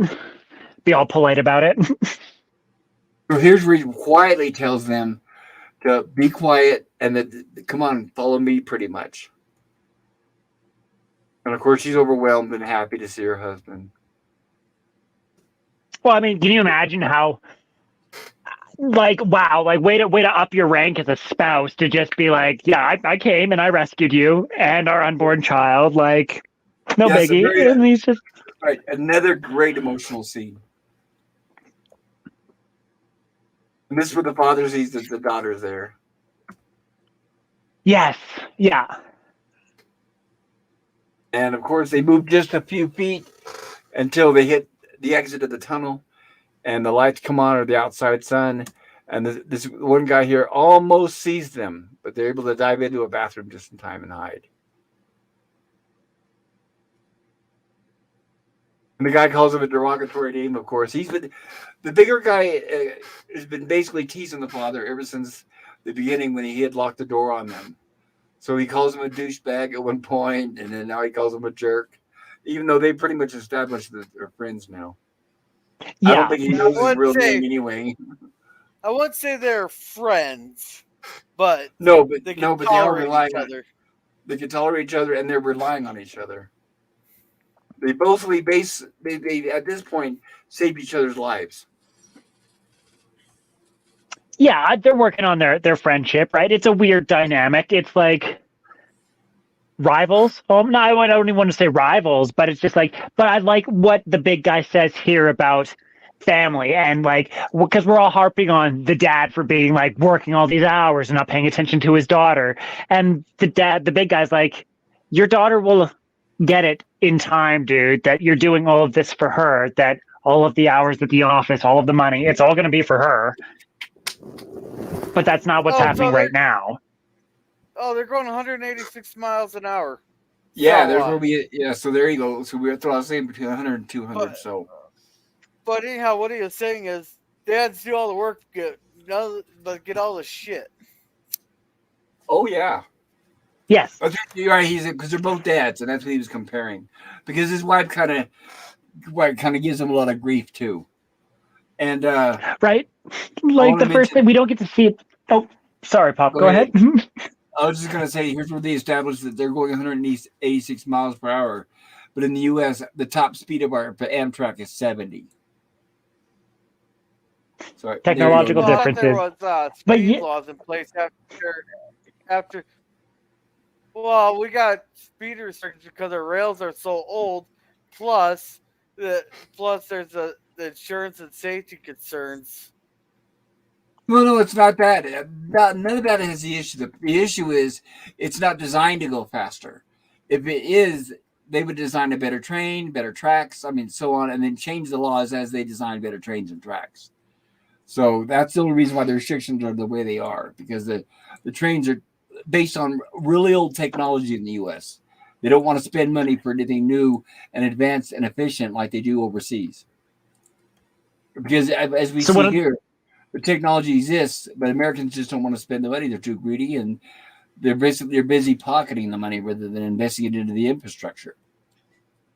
So what I really like about this scene in particular is it's kind of a little bit of foreshadowing, right? Like, we'll understand later, but like the big strong guys being like, oh, being a father, it's responsible, taking a shit, taking a beating, and you get no thanks. And so they're kind of, I don't know, if you know movies, you kind of understand something might be happening later. Yes. And here's where the owner of whatever Stallion Express or whatever, the girl, basically the teenage girl says, my friends are coming, they're gonna rescue us, they're on their way here. And of course this guy here says, how do we know they're not infected? So what he does is he basically starts talking to all the other passengers on this car and says they might be affected, and let's not let them in here. Of course, once again, only thinking about himself. She wasn't expecting it. She didn't know that was going to happen. And unfortunately, I agree with this point. Like, how do you know they're not infected? It's like, really? They made it through 6 cars of those things and didn't sustain no injuries. Right, here's what I was thinking. Is yes, it's a very viable, solid question. How do we know they're not affected? But if I was in here and I was part of the discussion, well, first of all, I'd be afraid of trying to defend the people coming, because then the crowd might turn against you as well. But what I would say is, if they're affected, we would know because they turn really fast. They know that by now. And then what I would say is, if you still don't know whether they're infected or my dogs, I'm gonna give them a little bit of food. But if you still don't know if they're infected, I would lock them in between two doors, and then monitor them, give them a few minutes to see how they handle, and then if they're calm and everything, and then I would let them in. But they don't discuss Well, that. They just decide whether to let them in or not, and they decide not to. I'm gonna right? feed Like my you're thinking like a rational human being. But yes. once again, I'll be right everyone's back. scared. Yes, Yeah, that's go just ahead. it. I know that, and they don't know all the rules yet. We have because we're watching the movie, so we know all the rules are establishing and how quick it spreads and all that. But these people, I don't think, are quite grasp or know everything that's going on. But I'm gonna give my dogs a little bit of food. I'll be right back. Sorry, guys. Yeah, All right, dude, I'll no catch up worries. on chat. That's right. I'll catch up Yeah. on chat. Agile says, don't dead open inside. Huh?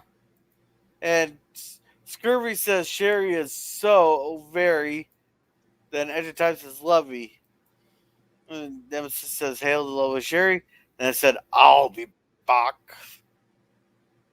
And you're back. Welcome back. Yeah. Yeah, so that's all the chats. Okay. Yeah. So like I agree with what Pop was saying earlier.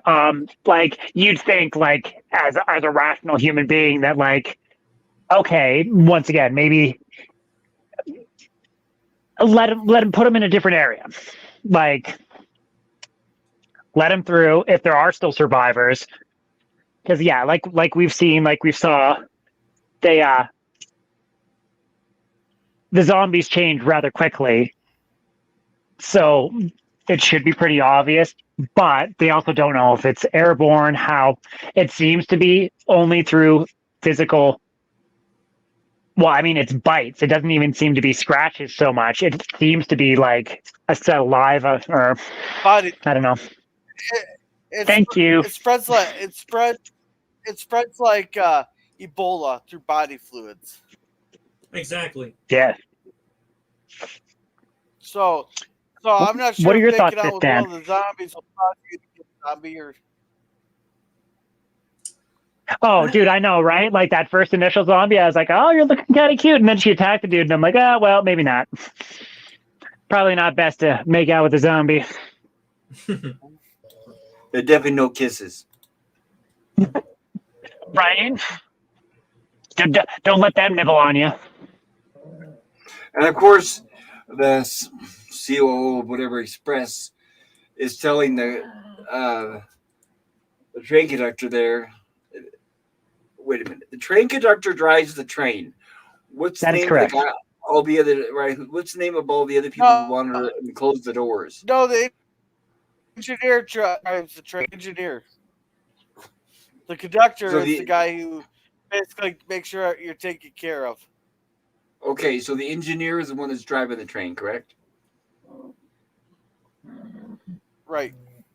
Okay.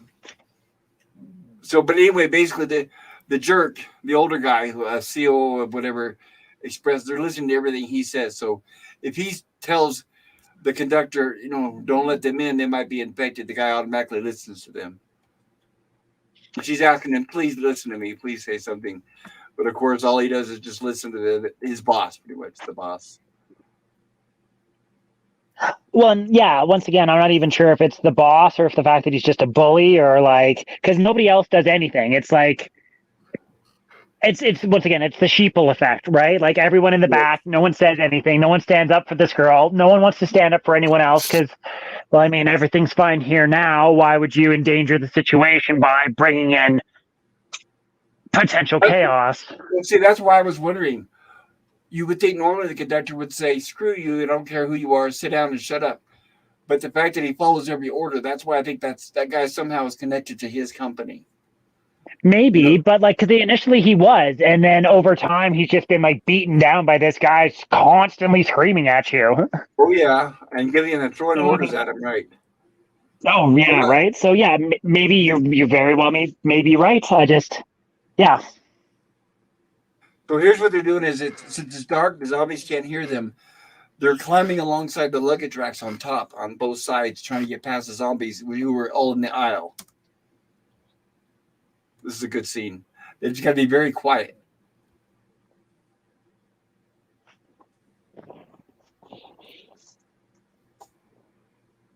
right? Very tense, but smart, right? Like once again, it's like, well, now that we've got like pregnant people and an old lady and a little girl, how are we going to get past this other train car that's full of zombies?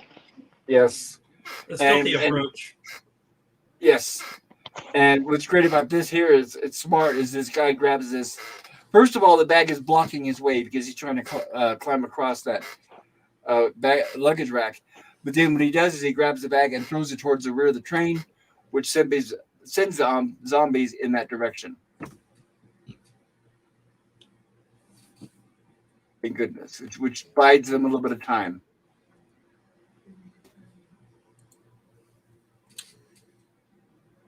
So they're climbing down. Excuse me for a moment. Go for it. I'll be back, says Gorilla. No, we already read all the chats here.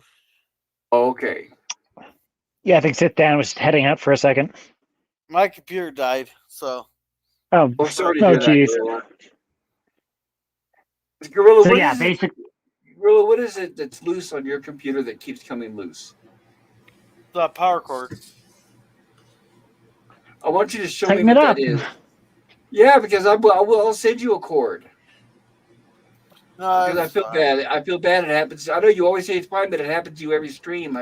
I'm willing to send you a cord if I knew exactly what you needed. That way I can get the part number. You don't have to. I know I don't have to, but I want to. A good Samaritan he is. Well, he's my buddy and he's my co-host on many streams. So yeah, I'm willing to do that. I mean, he's helped me out a lot.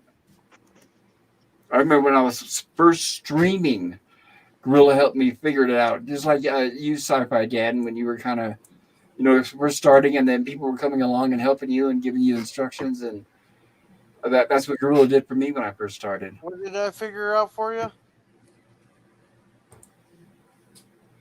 Basically, how to StreamYards. Hmm. How to use StreamYards. Okay. So I like this little bit in the movie because it shows a bunch of character progression for the dad here. Because the homeless dude slipped and fell when he was trying to come down, and then they exited the train tunnel. And so all the zombies are active, but he still went out of his way to try and rescue the homeless guy. Yes, and the homeless guy is trapped between two seats, and the one zombie is slowly walking in that direction. Right there. They know that if they're seen, they'll be mobbed. But the dad could have left him, but he didn't. He stayed behind to help the homeless guy on the right.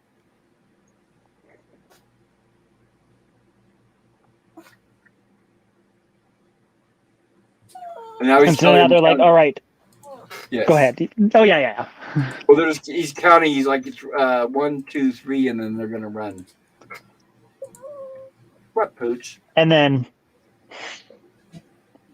unfortunately for the homeless guy, which we did get to see in frame in the previous scene, so it's not like it just magically appeared or anything, he steps on a soda can. Yeah, that was like, but it's good in the strip wise. It's a good unexpected moment in the movie. Oh, I was expecting it. And just in time, they closed the door. Gorilla was Kind of. expecting it. Now remember, guys, if you're watching, the zombies don't have the intelligence to open and close doors or lock them. So all they've got to do is close the doors, and that seems to be enough to hold them behind. The zombies are basically just trying to press forward. Yeah. And so what we got here, they're trying to get into the next car where all the people are. Right, the people that are still alive with the old businessman and the little girl, baseball player girlfriend. Yeah. And unfortunately, it's... Door is locked. They're like, what the hell's going on? And he calls the girl and says, what's going on? Why is the door locked? And then, like the asshole the boss is, he smashes the phone. Right, see, you can see they've got the door tied with all these sheets and everything and clothing. So that's why sheets and clothing and like the good acting on part of the two actors right in front of the door there, because like the one dude's just mortified, like because you can hear they're like screaming for help, banging on the glass, because like And then we pan back here, and the conductor he's muffling the girl. He's taking her phone. They're holding her. They basically tied her up. Yeah, then the asshole smashes it. Yes. Stomps on it. And the big guy here is holding the door, barely struggling all by himself to keep that door closed. Yelling at them, open the door. But they're trying, but the door, of course, has been not locked. Tied shut. Right. Yeah, it's got all those sheets and material. And so this is the young buck. Go ahead. Yeah. Thank you. Oh, I was just gonna say the young buck here starts swinging away, showing his proficiency. And then once again, one of the sped up moments that we were talking about that still works really well. The zombie that the dad had smashed over the head that we thought was dead springs up and bites the big muscle guy on the hand, and so now he's infected. Yes, but it's just a bite. So it's not like they totally want to attack. So that's the reason why he doesn't change immediately. Immediately, yeah, right? Because normally, like, all of these people that we've seen before, it takes a second for them to turn or to die. So, but like, because they've been mobbed. Whereas, like, because this is one bite, it's taking time. Just like the girl in the beginning of the movie where she was trying to tourniquet her leg, and you can see the infection spreading up her thighs. And she still had time to have a seizure and whatnot. So... Hey, do you guys think just a scratch from the zombies would cause you to be infected? No, I think so. I think it's a bite. Well, I don't know. I don't know. I don't know if they establish the difference between a scratch and a bite. Well, they've never shown a scratch infecting them, but bites have always infected. Yes, I would just do my best to avoid both. Yeah, oh, for sure. Because like they were able to like push and pull and whatnot. And this is a really touching scene too, where he's just like, "Hey, buddy, like, you need to take care of my wife and take care of your kid." Right. He says, "I'm losing strength. I'm losing my strength. I'm not gonna be able to hold this door much longer." Right. So he's telling the guy to take care of my wife. You just gave him looked him in the eyes, give him a look like, "Yo, I got this. Get the fuck out of here." But well, he did, and then. And he had a very touching moment with his wife. He picked out the name for the baby because she called him out on not picking out a name for the baby. At the beginning of the movie, right, she was teasing him because he hadn't had a name yet. That to me, though, if I was having a baby and my wife is pregnant, I wouldn't want to pick a name until the baby's born. Same thing. I know women are really into wanting to know everything ahead of time, but I'd be old-fashioned. I wouldn't even want to know what the gender is. I know these days they do ultrasounds and they can know the gender within like 3 months pregnant and all this garbage. But no, I'd be like, no, I want to know the old-fashioned way. Well, I'd want it to be a surprise. We wanted to know just so we knew what to go get and so we could spread the expense out. Well, but what I would do, and I thought about that, but what I would do is I'd say, okay, buy stuff that we know we're going to need, like a crib, like a stroller, a bassinet, the majority of the hardware and all that kind of stuff. And then as far as clothing is concerned, if you could send like cash donations or gift certificates to the stores, then when we find out what the gender is, we go by whether it's for a boy or a girl. So there's ways to get around it. It's just that people usually are just in too much of a hurry. They don't care. And I don't know. Like I said, they're excited. Yeah. But yeah, this scene, man, got me all teary. I'll put it that way. And then, yeah, they finally smash through the glass and they finally make it through. And even still, he's showing. Go ahead, Pop. I was just going to say, he does a great job holding him off. Oh, dude, what a man! Like, fucking what a true protector. Like, to the end. And like, I'm not a big fan because like, I wanted him to live, but at the same time, it's always nice when the big strong dude doesn't make it through the movie. Yep. That's the other thing I like about foreign movies. If this was an American-made movie, we would have guessed at the beginning who's going to live and who's going to die. But the fact that it's a foreign movie, you never know, which is why I love foreign movies so much. And right? Well, and even like... Go ahead. No. You were making a very valiant point. I'll make one in a second. I was just going to say he picks up one of the zombies and uses it as a shield, which I love that. Dude, me too. That was the point I was gonna make. I'm like, that he like literally picks up. Well, first we didn't get to see him like body slam one zombie into the roof and smash him into the ground, and then he picks up another one and like turns him sideways, and yeah, he uses them as a barricade, and you're just like, beautiful, bravo. And there's where we see him turning. Yeah. Unfortunately. Well, and it's weird because as the viewers were hoping, oh, we hope he makes it. We hope he makes it. But once you see his eyes turn, it's like, no, it's too late. Right? Yeah. No, and of course, go for it. And of course, his wife, the pregnant lady, is brokenhearted. Of course, there's the sister. Understandably. And of course, here's where the sisters see each other and realize that each other's still alive. But unfortunately, the other sister was one of those being held back. And her sister sees the other one just standing there smiling as she gets attacked, unfortunately. Well, she understood. Like she shook her head to the dad. She's like, I'm not gonna make it. Like, close the door. Yes. And so once again, in the end, self-sacrifice, because like ugh.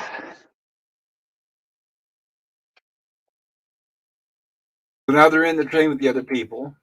And here's where he punches the CEO of whatever it is. Yeah.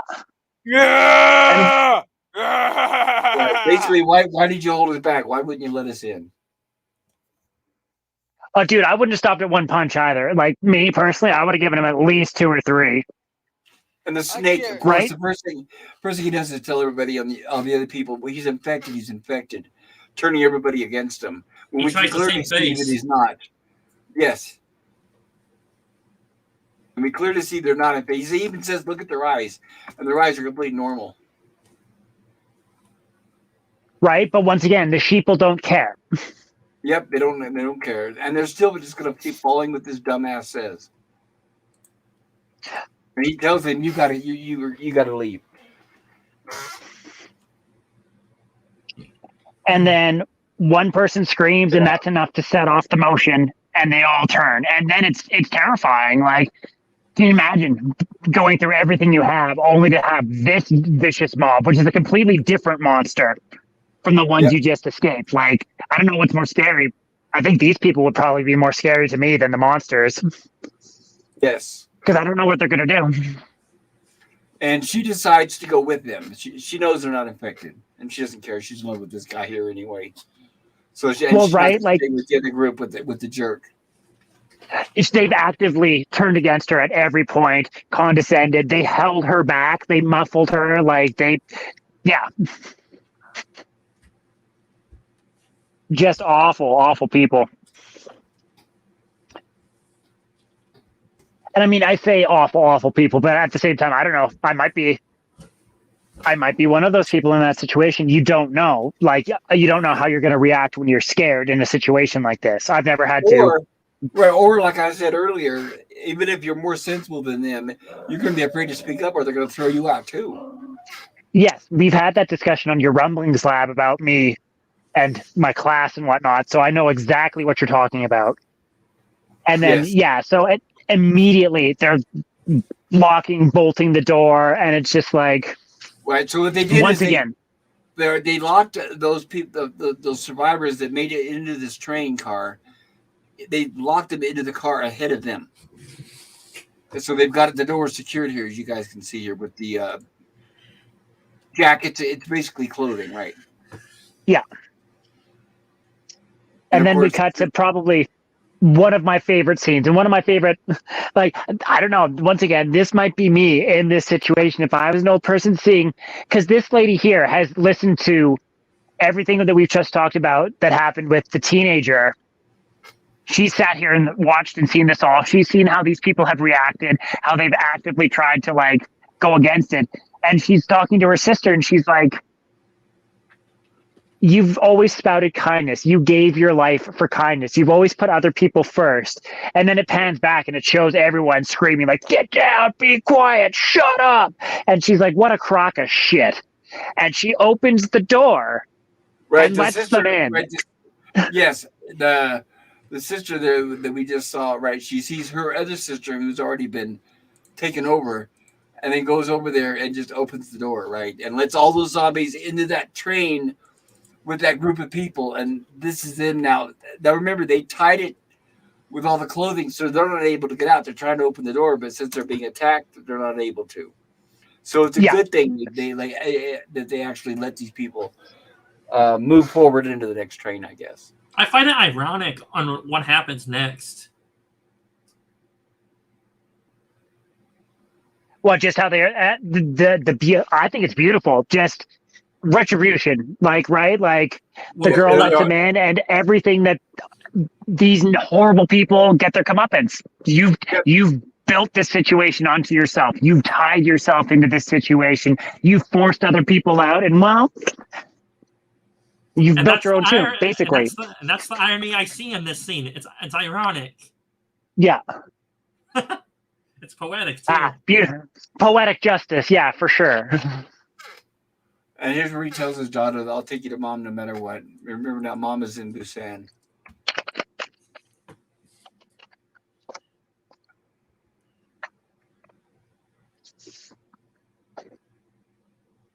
Here's where he tries to call the little girl's mother, his ex-wife, and he gets a recording saying the person you have dialed is unavailable, which pretty much tells him she's probably not with us any longer. Yeah. But he's not going to tell his daughter. And he calls the assistant Kim once again.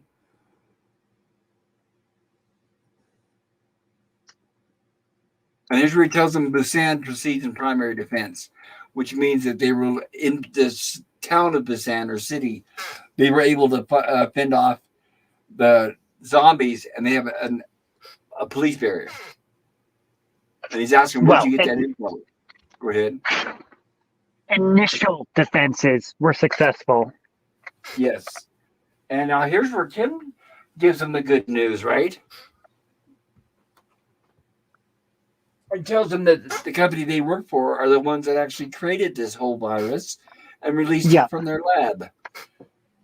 So this is what Gorilla was talking about at the beginning. This is similar to the events that happened in the Wuhan lab in China. Was it intentional to release it, or was it an accident? Intentional. Oh, they have plenty of evidence. It was intentional. And in this movie, it's okay. In this movie, it's unclear whether the lab leak was intentional or unintentional. Right. Right, exactly. It was either unclear or it was not intentional. But as far as Wuhan, they had it all planned from the beginning. They designed the lab knowing that they designed the virus knowing they were going to release it. And then once they had the virus, they released it. We should probably not talk about this, Pop. Well, YouTube won't block me, and then fuck them. I don't care because they're not going to censor me. Well, then can we save it for the end of the stream? Sure. Thank you. But there are a lot of similarities with this and what's going on in the real world, unfortunately. So here we are. And of course, he's sad because he knows that his ex-wife, his daughter's mother, is dead. And also, he knows that his company's responsible for the release of whatever this virus is. This is a great shot. Yeah. Excellent special effects. Yes, really well done.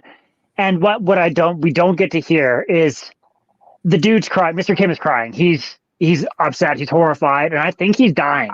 I think he's turning, and he phoned the dad just to get some reconciliation. He's like, dude, this isn't our fault. Tell me this isn't my fault. And he's like, it's not your fault. Right, exactly. Tell me it's not my fault, because he was trying to relieve his conscience. Yeah. And as soon as the dad says, it's not your fault, the phone hangs up. That's all the guy wanted to hear. Yep. They arrived at the next station, only to find out it's also been devastated and overran.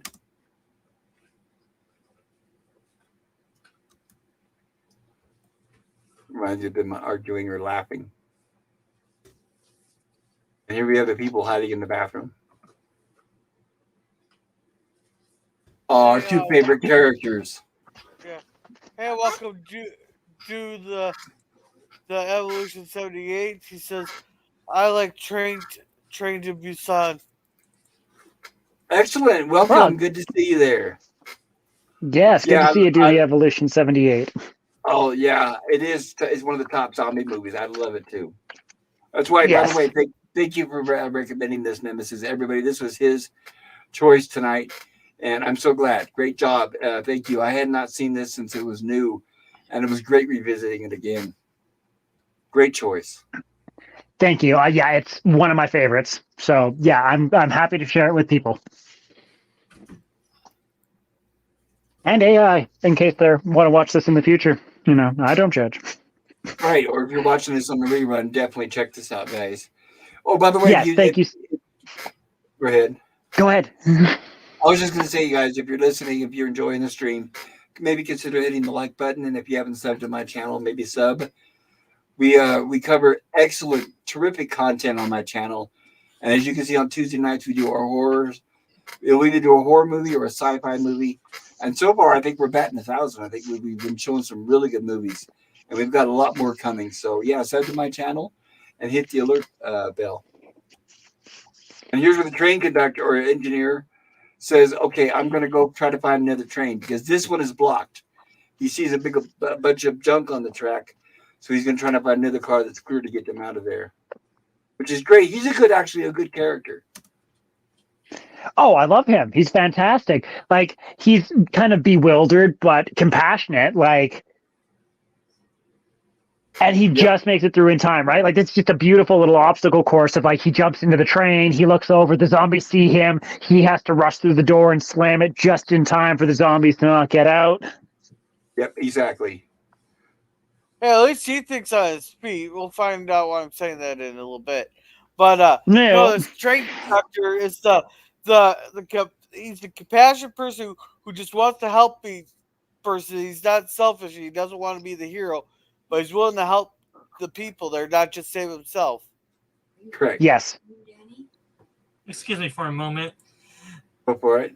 And here's where he turns on the power. And he starts moving with this new train that he found.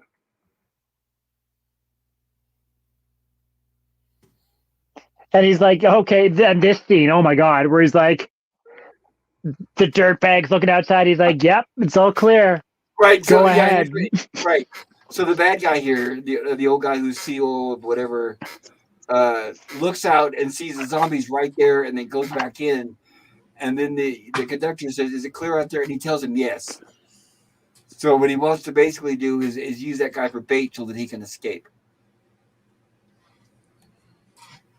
And of course, the guy's hesitant because even he knows not to really believe that guy. But away we go, huh?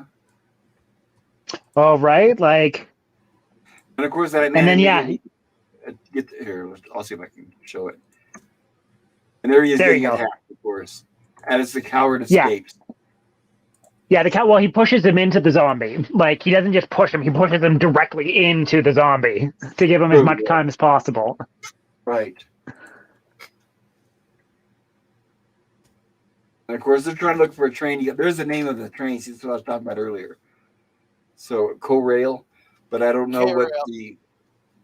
K-Rail. I think that might be an O. I don't know, because of Korea. Yeah. Well, I thought it was K-Rail for like Korea Rail, but that's just the logo in the middle. Possible. So they're looking for a safe train to get on, and they realize, of course, obviously, this is not one of them. And this is a good shot here, where this train coming in, this full of flames here and fire.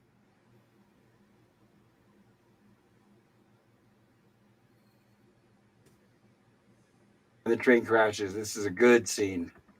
It's Co-Rail. It's the Korean Railroad Corporation. Gotcha. Oh, this is a fantastic scene where the train comes barreling in. Oh, man. And we get our derailment scene, right?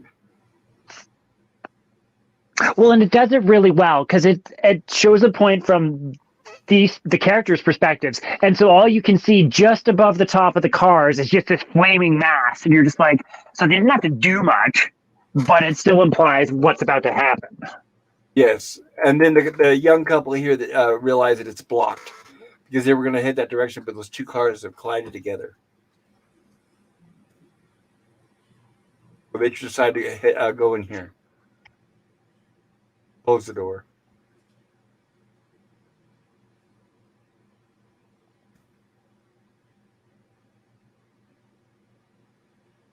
And so they have some sort of weird knuckle duster that they're trying to like smash the window out. And who do we see pop out? Right. He pulls an orange thing off the wall, some sort of handle. And he's trying to bust that glass of that door. And as he does, go ahead, Dan. Then here comes the douchebag. Right. Always popping up at the wrong time, damn it. Right. Wait, why didn't they just go down the thing and try to find another door to get out the other side? I don't know.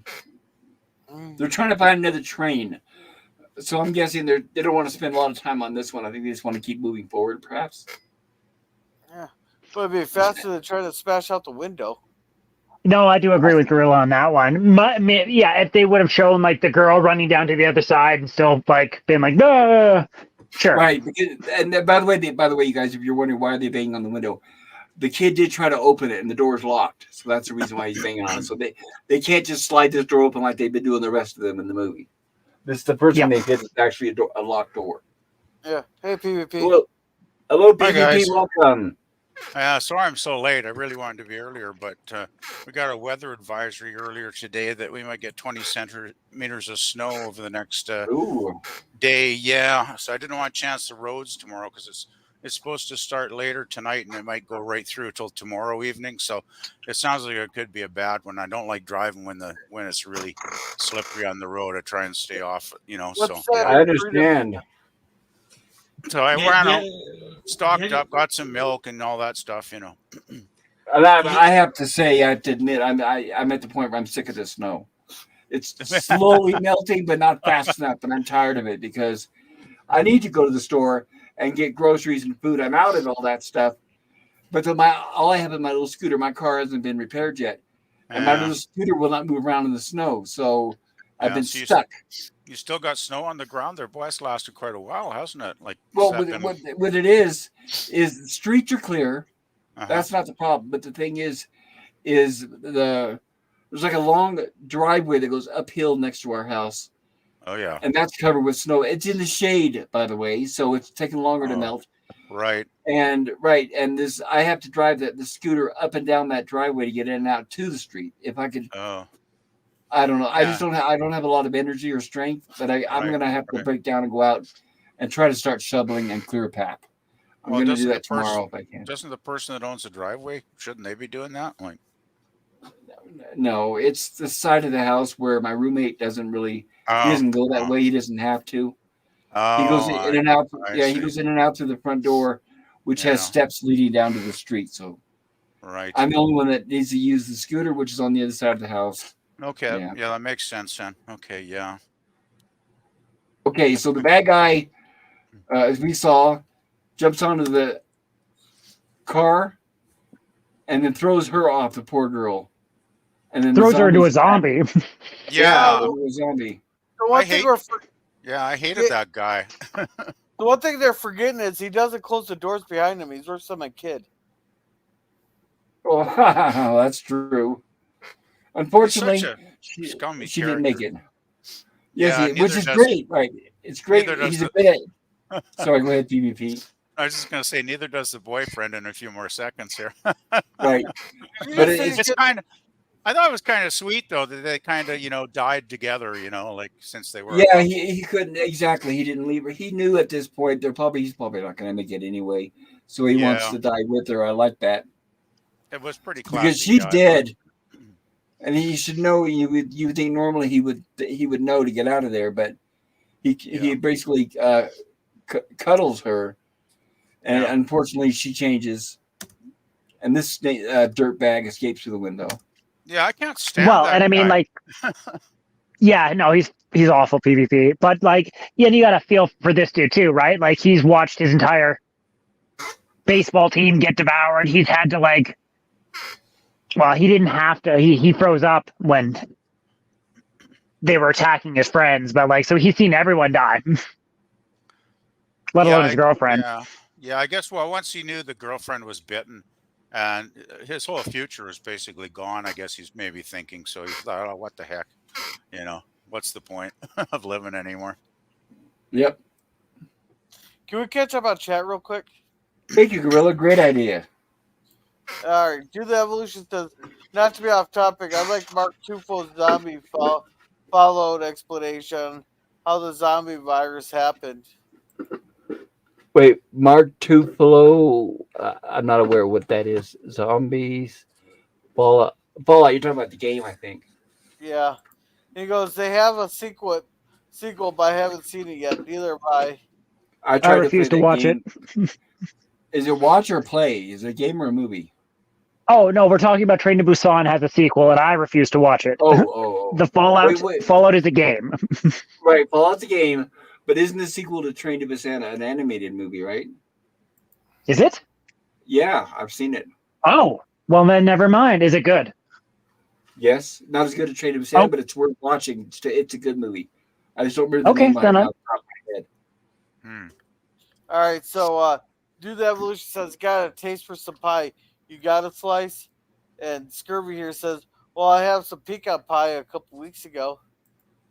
And Well, I Do the Evolution says, it's been a minute since I've seen this film. I'll rely on your recollections. Okay, gotcha. So once again, go ahead. On Rails Barbecue. And then yeah, you don't have to show those the links. Yeah, pecan pie is good. A lot of sugar, but good. I agree. Very rich, as my mom used to say when very rich. And I was like, well, the richer the better. Why do you want poor food? So this is, once again, just showing the engineer being a good human being. He sees the douchebag slip and fall and twist his ankle. Yeah, and really. And he's like, and he runs out of the moving train to go and help this dude. Yeah, really. I mean, it just made me so angry. This. It was just like, come on. Right. And once again, the bad guy throws the engineer towards the zombies to save himself. Yeah, he kills the person that saved him. Lets him die. Classy guy. Yeah. Eh? Yeah. Good actor, though. This guy. Probably one of the greatest villains in film history, as far as I'm concerned. Because I mean, sure, you could hate Darth Vader or whatever, but they're so fictional that you can kind of not really hate them, if you know what I mean, because they're like fantasy characters. But this film was so realistic and so well done that it was like, yeah, I know there's douchebags like this guy walking around out there for sure. Exactly. I just couldn't stand him. Just want to punch him in the face. Yeah. So here's where we, unfortunately, sadly, we get to the point where the homeless guy sacrifices himself so that the others can escape. Right? At this point, it's just the dad, the pregnant lady, and the little girl. And he looks at them and sees the pregnant lady and the little girl, and the dad's outside trying to... There's a piece of machine that has fallen and is blocking the entranceway, so the pregnant lady can't get out and the daughter can't get out. So he is, as you guys said, buying enough time to do it. And there's a really touching moment where there's the pregnant lady and him make eye contact, and it just shares back and forth. And there's a lot of communication just between them. And then she escapes and he gets mauled because the zombies fall out of the train, which is another, once again, beautiful scene because that entire train is on an angle and they all roll out and break through the glass and they swarm them and you're just like, rah. Yeah, I thought it was a nice touch that, like often homeless people are portrayed as, in a pretty negative light, right? But this guy, I mean, he does the heroic act at the end and sacrifices himself to save, these people. And it was nice for a change to see a homeless guy portrayed as somebody with a little bit of class and a little bit of humanity still left in him. Are we sure he was homeless beforehand? Because he looked pretty homeless. Well, here's my clue, Gorilla.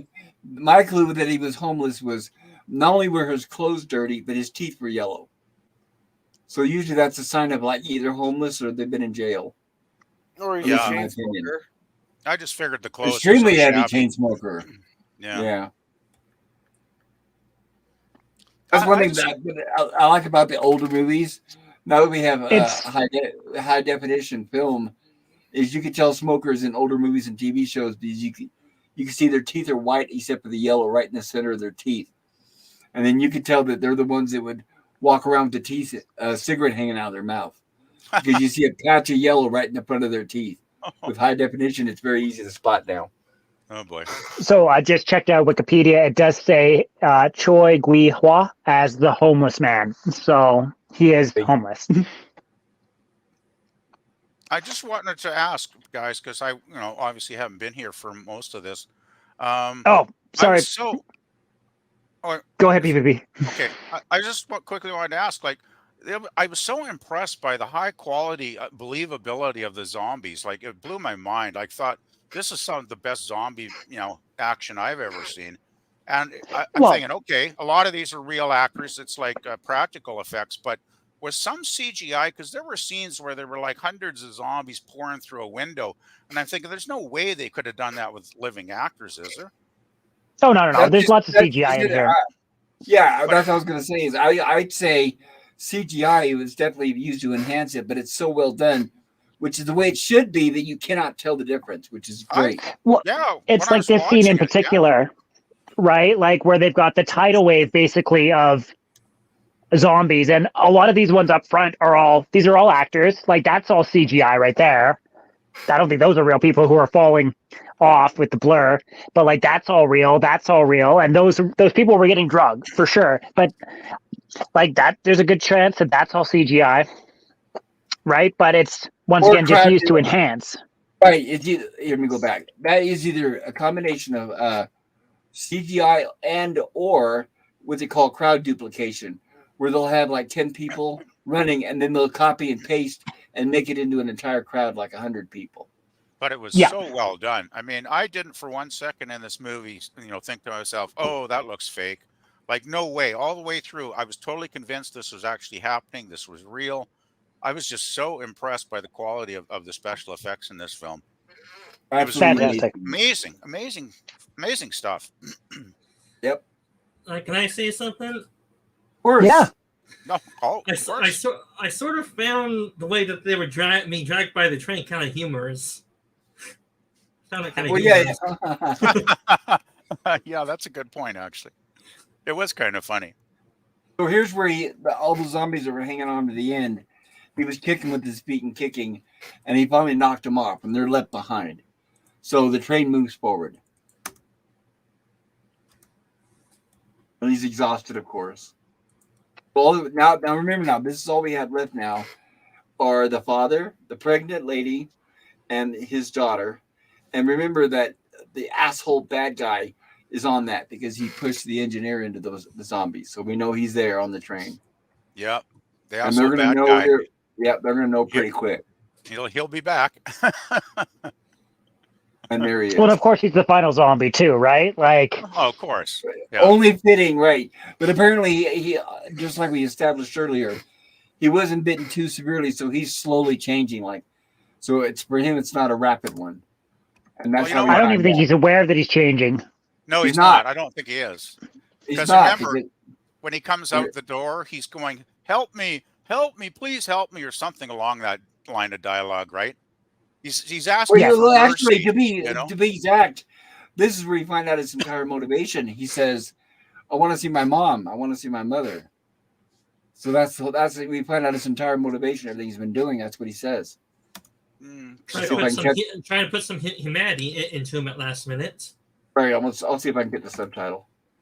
But the humanity too little, too late. The humanity doesn't last too long in this scene. Yeah, it's poignant.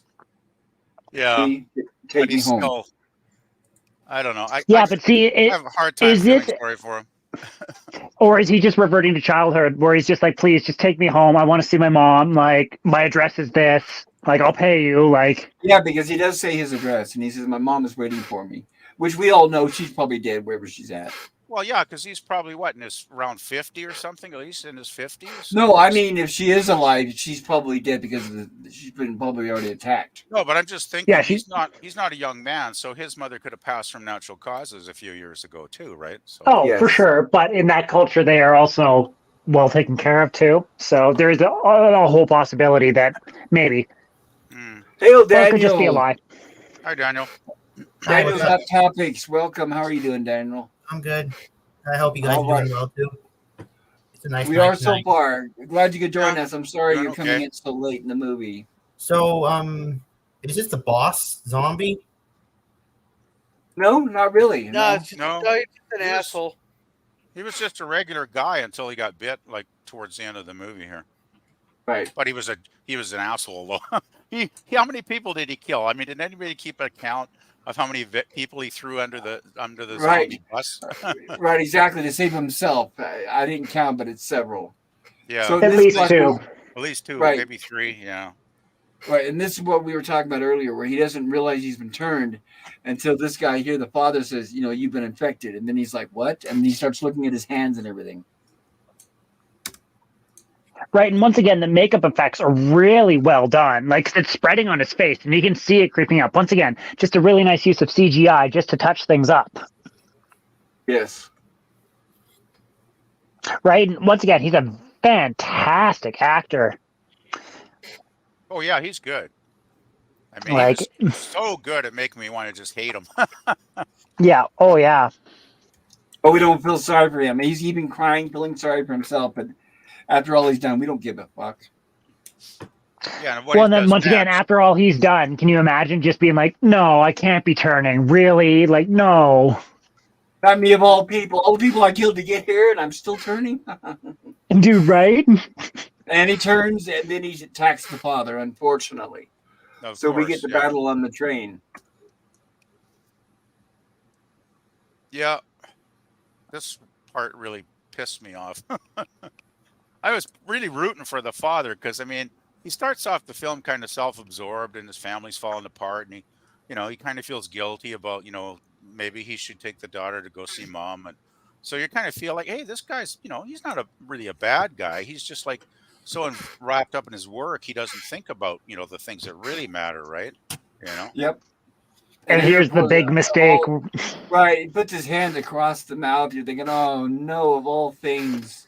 Yeah. Well, and I mean, it's not like he's thinking either, right? He just sees that the business guy is trying to go for his daughter and the pregnant lady, and he's just like, no, I gotta grab you. Yep, That's exactly. That's a good point. Self-sacrifice once again. And he Almost gets bitten noblest in of the hand. sacrifices. And the girl immediately knows. The little girl, she knows. It's tragic. By the way, I think the little actress here was fantastic. Great little actress. Yeah, definitely beyond her years. I would say I agree. Excellent Oh, for her age. I looked it up. She would have been around 9 years old when she did this movie. Jeez.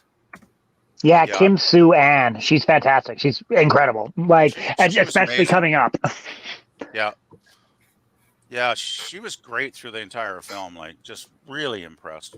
Like, 'cause she was totally like a real kid, in this situation. Like, she wasn't like one of those Hollywood kids or something, right? Yep. So here's where the father ties a chain around his waist and then throws the businessman overboard, and he's barely hanging on for his life. He's able to manage to climb aboard.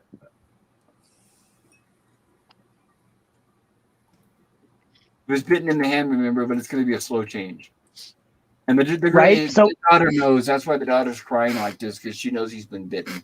They both do. Well, and so does- the lady. Yeah. Yeah. And in his last moments of lucidity, he runs over to make sure that they understand how the train operates. Right. She shows her where the throttle is, the brakes, all that kind of stuff, because he knows he's not going to be able to much longer. Yeah, that Yeah. was really cool.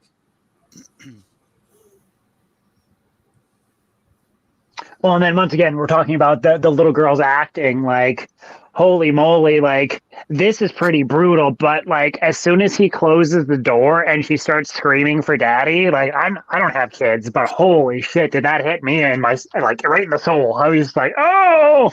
Yeah, really. It's like I never had kids either. And when I watched this movie, this kid she was such a sweetheart. She was just, you just wanted to protect her, right? Because she was just just a little lovely, a kid. And it's like, I felt so bad, when she's screaming for daddy at the end here. It was just It's like, painful. oh, man. Yeah. It really was Agreed. heartbreaking. Yeah. Well, and because she's like, well, like I want you to come with us. Because before she was always like, I want mommy, and now by the end she's like, no, I want you, and he's like, it's too late, like it's sorry. Yeah. And then when he wanders to the back here, Well, he tears himself loose from her, and then closes the door. The little girl tries to go after him, but the pregnant lady holds her back.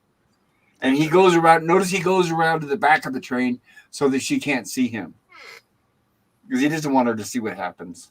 He probably wants to also get away because the way the zombies are, once they turn, any motion, any sound will draw them right to attack. True. And he probably doesn't want to be close enough to his daughter and the pregnant lady to risk that actually happening, because he won't be in control anymore. Yes. right? And like this scene in particular, I'm kind of curious as to like someone like Gorilla who does have kids. Like, how does this scene hit you as a dad? Oh, Gorilla's not with us? Gorilla? Apparently not. I remember for me, muted, but that's a good question too, Nemesis. I was thinking about asking him that too. He probably feels very emotional after seeing this scene, because it's like you see your whole life.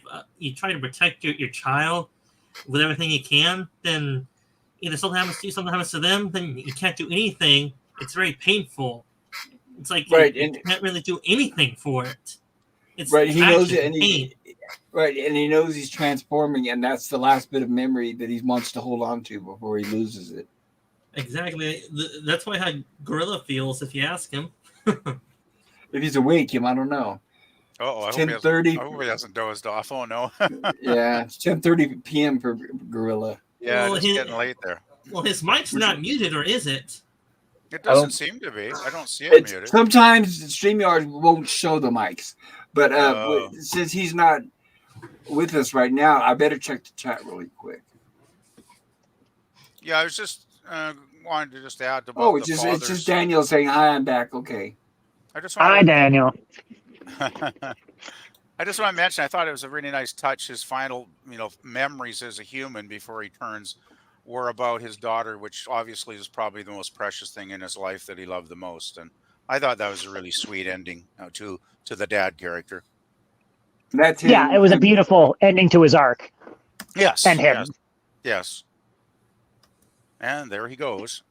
Yeah, and then once again, we don't get to hear it, but there's some really beautiful music that plays behind this as well.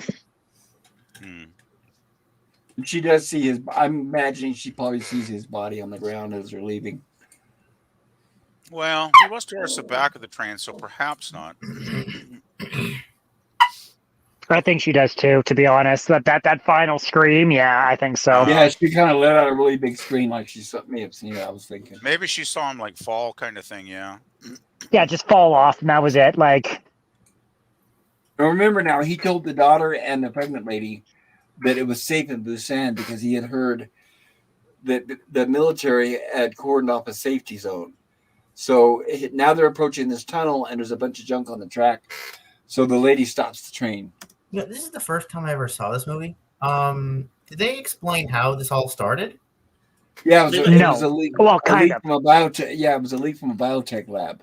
Actually, they did. There was a scene where the dad's, one of the dad's employees calls him his on his cell assistant, phone. right? Yeah, his assistant Kim. And he says, Yeah. Did we cause this? Please tell us we didn't cause this. Please tell us, that. Tell me we're not responsible or something along those lines. And yeah, of course, tell me it's not my fault. It's not my fault, right? Yeah, and Dad, being the decent guy, goes, "No, it's not your fault." Even though in his head he's probably thinking, "Man, we really fucked up," right? Right. Is my guess. That's the way I interpreted it. Right, because the guy was dying and he just wanted to die, but he wanted to relieve his conscience first. yeah. Yes, that's what I figured. Yeah. And then this scene is really great too, where we've got you can see the burnt corpse bits and the zombies and the barbed wire here. And then there's all the zombies on the shore and in the water. And right at this point, the pregnant lady's basically in a stupor. And what we didn't get to see was there's a little bit of a jump scare where the zombie hand twitched and it startled the lady. They were walking by, a hand kind of twitched. The question is she starting to go into labor or not? I don't think I'm she's going to labor certainly- because I was just trying to look to see if her water would burst or something like that. But I think I think maybe she's stressing out. They don't go into detail, like if she's going into labor or if she's losing the baby. I think it's probably just rough cramps, that type of thing. She looks like she's been through the mill. So there's no way that her tummy doesn't hurt. I mean, right, and they never established in the movie how far along pregnant she is. I mean, from the way you see her, she's moving kind of jerky and she's kind of stumbling a little bit. It's like that's kind of like the symptoms of a woman going in pain, like a huge cramp is happening to her or something. Well, I would imagine she's probably having cramps. Well, yeah, but the thing is the reason why, and also within the movie itself, is that's why when these soldiers looking at her through the telescope, they're thinking the way she's moving that they may be zombies because the way she's walking. Yes. I'm thinking though it could be just that, I mean, think about what this poor pregnant woman's been through in the last, I don't know, day or whatever it's been, time frame wise. I mean, maybe she's just bloody exhausted and just totally, burnt out and horrified and, emotionally, physically, just, at a low ebb. So that could explain. I think it's exactly it's all of the above. And then this scene is really tense because they're like, oh, well, right. I need to verify, so just kill them. Right. They call the supervisor and say they're unable to verify if these people are zombies or not. And they're told over the radio to kill them. Until the good conscience soldier did a last second change and did not shoot. Well, what happens because he heard the singing. The little girl starts singing the song for her father that she was singing in the classroom at the beginning of the movie. Because zombies don't sing, right? So he realized they're live. And the girl wasn't doing that intentionally. No, she was just, she was just doing it, I think, because she missed her dad. Maybe the soldier hears it, thank goodness. I'm guessing it was a song her daddy taught her when she was even tinier. No, she wrote it for him. No. Yeah, it's the one that she played in the classroom that she wasn't able to sing because he wasn't there for her, because she learned it for him. Yes. Oh, okay. And now that he's gone, she was singing it. Okay. And it saved their lives. By the way, I just want to quickly go back to when they're in the tunnel and they're thinking they might be, zombies. Did anybody think about, George Romero's Night of the Living Dead ending? Oh, I sure did. Yeah, because it's all in a mist or something. You're just like, oh no. Right, it's almost straight up the same thing because the soldiers don't know whether they're real or not, but of course, we're hoping that won't happen, and there's a good chance it probably won't, since it's a woman and a child. Yeah, at this point, you never know. Like, it's South Korean cinema; they don't hold the same standards that we do, and then that's the movie. Too, right. And we got our credits. Gorilla, can you interpret these for me? I'm just kidding. I think we lost Gorilla. How good is your Korean? Yeah, what about your Korean? Come on, Gorilla, start getting caught up on that and warm up. Okay. Lemon Pie says, "Hello, Donald, PvP." Donald? You mean Daniel? Danielle. I have to. Not Danielle. Sorry, I apologize. I have to clean my glasses. Daniel, though? I was like, who's Donald? And I have to clean my glasses and lean forward. It's like, oh, okay. I'm sorry, Daniel. I'm sorry, Lemon, and I'm sorry, Daniel. And that's Train to Busan, everybody. I hope you enjoyed it. Incredible film, I thought. Oh, I completely agree. Well, this movie made all those seasons of The Walking Dead look like a joke. To be honest. Yeah, exactly. It's better than all those seasons combined, right? Yes, exactly. A 2-hour film, better than hundreds and hundreds of hours of that stuff, right? So The Walking Dead was too slow. It was. Yeah, I'm a zombie fan. I'm a zombie fan, but with The Walking Dead it's a soap opera zombie show. Well, the thing is, the zombies are so slow too, right? And that. Yeah, but so were the plots and repetitive. So repetitive. Especially season 1, season 2. And it got worse as it went on. Yes. And another thing too is the great George Romero, the master of all zombies, was still alive when they were making Walking Dead. They invited him to direct an episode, and he said, "Why would I want to do a soap opera?" So that was right out of George Romero's mouth. Excellent. Critique from the master. That's right. So if George Romero says that, your show is crap.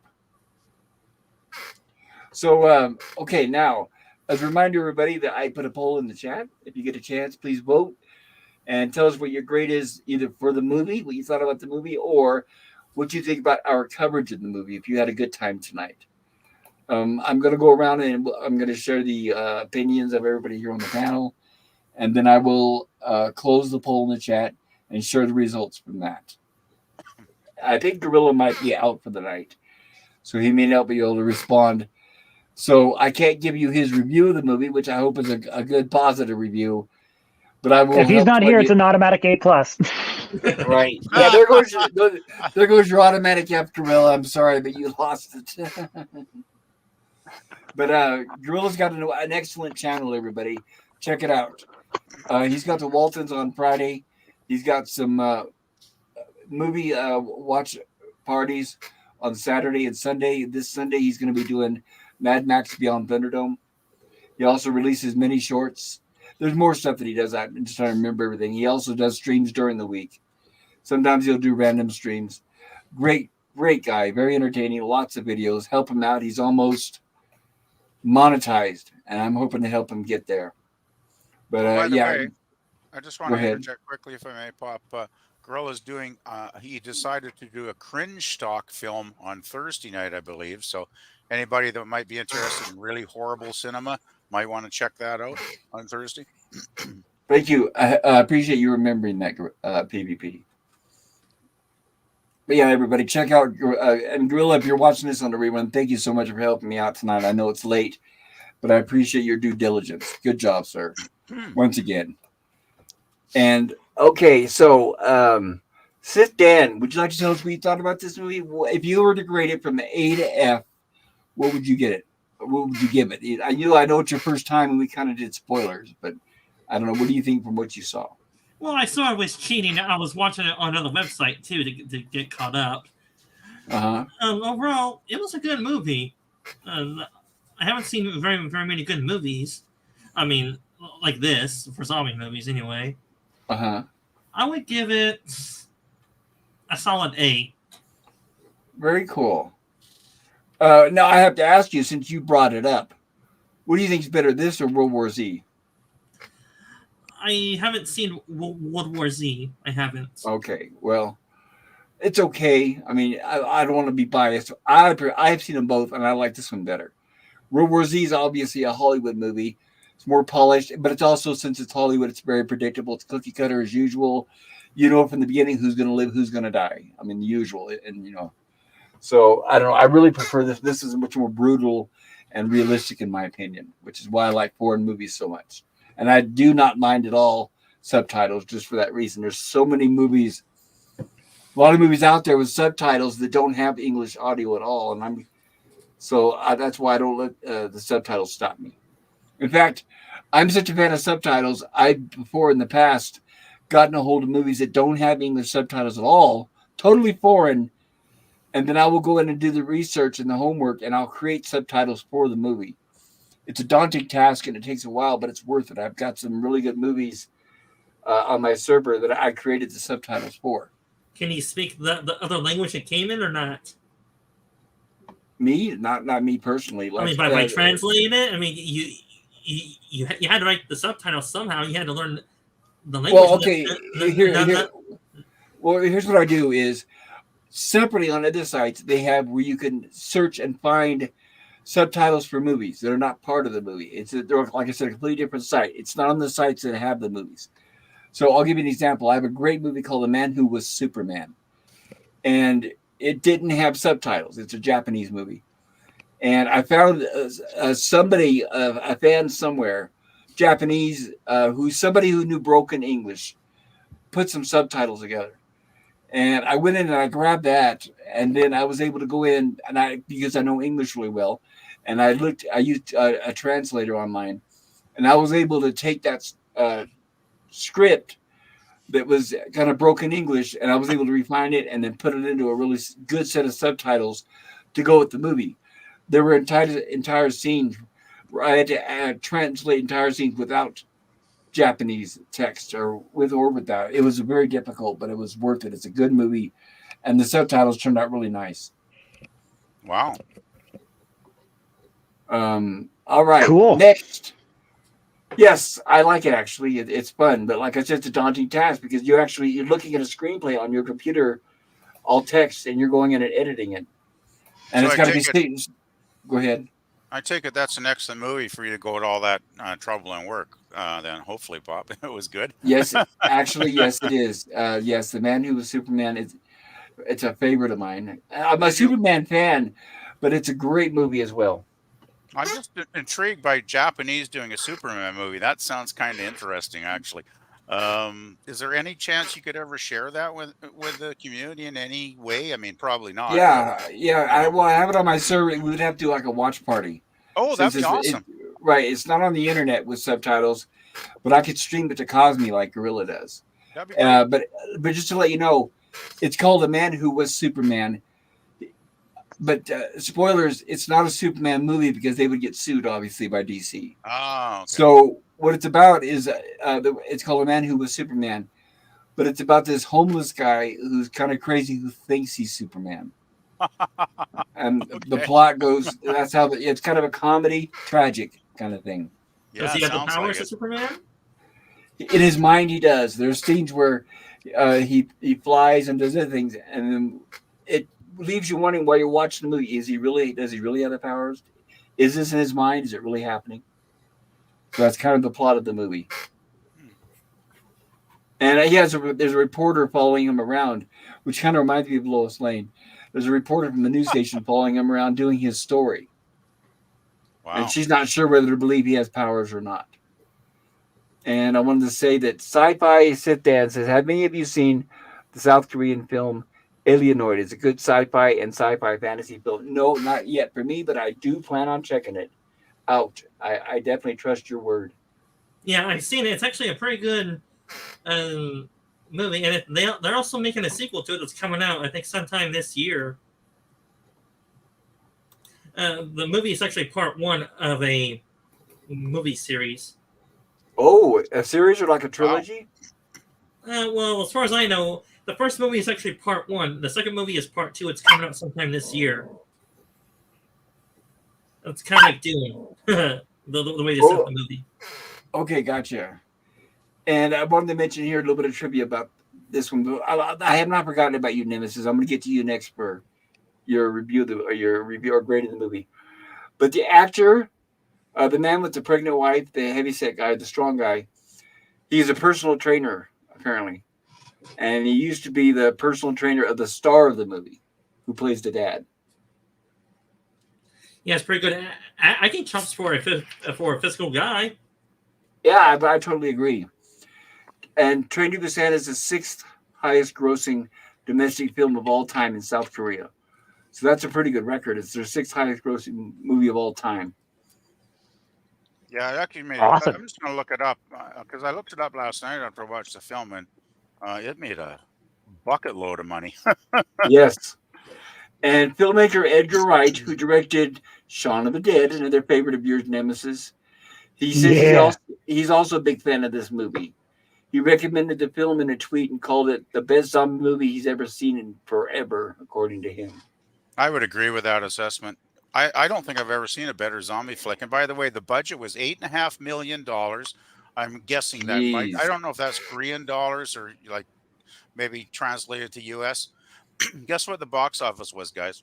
What's that? 98.5 million. Yeah, what's going to say at least 10 times it was probably. Right, 10 times. Pretty close. Yeah, pretty close, eh? So it's like, I'd say that's kind of a hit, you know? Right. And I guess the director of this movie, director Sang-ho, it's his first live action film. His previous works were animated features. Wow. Right. His previous works were animated. I want to clarify, it's been a while since I've seen that other movie, the animated movie, Nemesis. So I'm trying to remember now if the animated movie it comes first or second after Train to Busan. I'm wondering if Train to Busan might be the sequel and the first one's animated. I have to look it up. But it's definitely worth looking up. Gee, there's a prequel it says here too, actually, guys. That's the animated one then, the prequel. Yeah, animated prequel, Seoul Station. That's it, Seoul Station. Thank you. You're welcome. But there is a sequel. There is a sequel too called Peninsula, a standalone sequel set 4 years after. And directed by Yeon. I'm terrible at pronouncing. Sorry. Yeon Sang-ho. It just has his first name. Well, because that's great. The Peninsula. I need to look for that one. I don't know. I don't think I've seen it. Oh, definitely haven't seen it. That would be worth investigating then, because if it's even half as good as this one, it'd be worth a watch at least. So whose turn is it to give their rating? Nemesis. Yeah, we'll get back to that. I'm sorry. I was. Sometimes I'll read trivia from the movie here, and Well, I was going to cover a little bit of that before we ended. I just want to add that the Yeon, whatever his name is, Yeon. He stated that Peninsula is not a sequel to Train from Busan. It's because it's not a continuation of the story, but it happens in the same universe. So it could be worth checking out. That is cool. I like that. Yeah. It shows that it might be not just more of the same. So, Nemesis of Eden, what say you about this movie? What grade would you give it? And would you like to share anything about your channel? Yeah, like what's not to say about it? It's one of my favorite zombie movies of all time. Like it's got heart, it's got action. Like I was on the edge of my seat, I was tearing up, I felt anxious, I cared about the characters. Like, and I didn't even have to. Most of them, like I don't, because call me ignorant or whatever. I don't remember their names, but I remember their characters, and I felt for all of them, including the douchebag who was just an excellent monster. Like there are very few actors who act well enough for me to want to reach through the screen to strike them, and it was this gentleman. Oh my gosh, it's Kim. Kim Wee-sung. Right, who played Yeon Sang-ho. Right, to be honest, Korean language is not our native language, so that's why we're having trouble remembering their names. So, we shouldn't have to apologize for that. It's not like they're Bill and Fred and Mary and stuff like that. This is true, but yeah, no. So he and the lady from The Mist are two of the preacher lady from the grocery store in The Mist are two of the only characters who have ever done that who are villains, and they stand out in my mind. So yes, Kim, standout performance, just incredible as a bad guy. And then what a beautiful film, just to show the different portrayals of kindness, self-sacrifice, self-indulgence, selflessness. How people react in situations like this. How, as you said, Pop, people are scared to stand up for the smaller group. People are scared because what if they turn on you? It shows an excellent portrayal of fear and sheeple. The music is incredible. This is and once again, nice, poignant film. The actors are all really well done. I don't think there's a single bad actor amongst the group, including the little girl. Like, all in all, fantastic. I would give this an A+ for sure. Like, one of my favorite zombie films of all time. All right. Would you like to tell us about your channel, sir? Certainly. So I've been doing, as of late, Skullgirls. So it's a fighting game on mobile. So if you're into beautiful drawn women with big boobs fighting each other, I highly recommend checking out my gameplay. And who isn't? Sounds worthwhile. Check it out and see, you guys. Definitely. No, there's someone for everyone there. That gives me at least two things to look forward to. At the very least. Wow. Must be a big hit for the boys. Yeah, dude, right? Oh, and there is a male character. There's a couple of them, so there's stuff there for the girls too. Trust me, Beowulf is a sexy man. Remember in Tomb Raider, the girls like that too. So they like to look at stuff like that kind of stuff sometimes too. Oh hell yeah! So yeah, definitely. If you're into that, or if you're into Yu-Gi-Oh! Duel Links, I do that as well. I've been uploading more shorts. I've been uploading more often as I have been. So definitely, please subscribe to me. Ring the bell. I'd love to see you there. I'd love to see you in the chats. I try my best to keep up on that. And if you guys haven't, thank you so much for watching, everyone, in the rerun, in the chat. You guys are all amazing. And if for whatever reason you haven't, subscribe to everyone else on the panel. Pop, Gorilla, PvP, Daniel. I want to call you Sith Lord, but Sith Dan. That's fine. definitely check them all out. Like, fantastic people. And thank you all for being here. And Pop, thank you for having me on tonight and letting me pick this movie. I really appreciate and me pleasure's all sharing mine. my love of this. So you're leaving right pleasure. now? Yeah. What's that? Did Daniel go? Because I haven't gone yet with my rating because I stepped No, I'm away glad. I from it. usually go kind of clockwise, so just to kind of explain to everybody. Okay, I got The confused. format. But no, thank you, Nemesis, and I appreciate you helping me out and watching this. And like I said, once again, great choice. So you've definitely proven you're an excellent host for horror movies. So and for this stream. So thank you. Hats off, I guess as they say. No, thank you, sir. All right, PPP, you're up at bat. What do you think? What's your grade for this Okay. movie? Well, I hope I can at least hit a home run and not strike out. But anyway, I just want to say thank you to Nemesis because this is one of the best movies I've ever seen, and it's definitely probably by far the best zombie film I've ever seen. Because to be honest, I've gotten a little bit bored with zombie films over the years because there haven't been a whole lot of great ones. As much as I love, The Night of the Living Dead, though, I mean, when I watched this last night, it was like, wow, as much as I love that classic film, this kind of almost puts it to shame in some ways because it was just so intense, so well done. The story was just so realistic and believable. It wasn't melodramatic, it wasn't overdone. It was just like I could actually see this happening in the real world on any given day if this virus or whatever got loose among the population, and people would of course panic, and people would start to have different reactions. Some people would become noble like some of our heroes, some people would help others, some people would turn on each other, some people like our douchebag villain would just throw everybody under the zombie bus.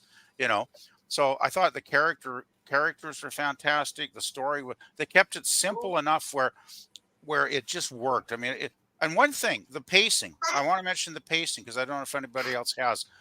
When I started watching this, even this early scenes with Dad and the girl, and he gives her the birthday gift, and of course she's already got the damn Wii a while ago, probably from Mom, right? And she's looking Right. at me going, "What's this shit, Dad?" Right, Dad didn't even know she had it, and it's like, oh, Yeah, and exactly. he had to ask the assistant Kim, what do kids like these days? And he had no clue. Exactly. And so Dad looks like a douchebag once again in the eyes of the poor little daughter. So that was really funny. So I got involved with the characters right early in those scenes, and then as the movie progressed, there wasn't for me a lull or a dead spot, no pun intended, through the entire movie. I just thought it kept kind of chugging along, bit by bit, gaining momentum, gaining steam until we got to those final awesome parts in the last maybe third of the movie or so. And I just thought it was so well paced, so well constructed. The practical effects are fantastic. The zombies actors were fantastic. Credit to them. I mean, they were like sometimes almost putting themselves at risk because they were so intense running down those hallways. If somebody had tripped, I mean, it could have been bad news, right? The CGI was fantastic. Anyway, I pretty much agree with everything Nemesis says, so I won't go on too long because I probably already have. I'll just say I would have given this an A plus, but you know me, there's always those classic films that I've been watching for many, many decades that are just favorites that will always be at the top of my list. But I have to give this one a solid A. It's definitely a solid A. It's a fantastic film. I think anybody that even has a half an interest in zombies should take a look at this because it's excellent on every level. I mean, that's pretty much it. And so yeah, I guess I can't add much more. All right, would you like to share some info about your channel? Yeah, just still working on playlists. I got one in the mix right now, and I just haven't been putting in the hours lately. And hopefully, maybe I'll get something actually uploaded this coming weekend, but that remains to be seen. So, but if you want to check out, if you love rock and roll and you love music, go check it out because I've already got tons of playlists and different albums and also mixed playlists with different bands on them. So, if you want to, listen to some music while you're, doing something, put it on in the background. Even it's like, because I think you might have fun. So check it out. Right, and to be clear, everybody, his channel name is Pleasant Valley Picker CA. That's correct. Right, so we call it PPP, but his channel name is Pleasant Valley Picker CA. So yeah, check him out. I highly recommend that. And thank you, PvP, for joining us and giving us your review tonight. Oh, thank you, Pop. I wouldn't have missed it. I wish I could have been here earlier. I probably would have been here like maybe an hour earlier if it didn't have that damn snow warning. Because I thought, It's all right. You don't have to apologize. We understand. But I just had to go stock up because I figured if I'm stuck in, at home for like a couple of days because of the roads, it's like, I didn't want to take a chance basically. So that's why. Good idea. Yeah. You made the right decision. Yeah. Daniel, what say you, Daniel? What grade would you give this movie? You still there? Well, actually, I haven't watched this movie very much. I only saw like the part where they were fighting on the train, and then later on they got off and they were walking off into the sunset. No, that's okay. If you have not seen the movie and you don't feel right giving a grade, that's totally understandable. But I thought it was okay from what I saw. Okay. Well, are you gonna is this gonna inspire you to watch it? Yeah, sure.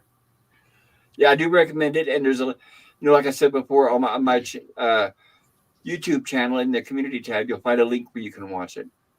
Awesome. And if you get with Gorilla, he knows a link where there's if you don't want to do the subtitle thing, Gorilla knows where there's a link where you can watch the English dub version. Is there anything you would like to share about your channel, Daniel? Well, I don't have any videos on it yet, but I am streaming with my friend Chris.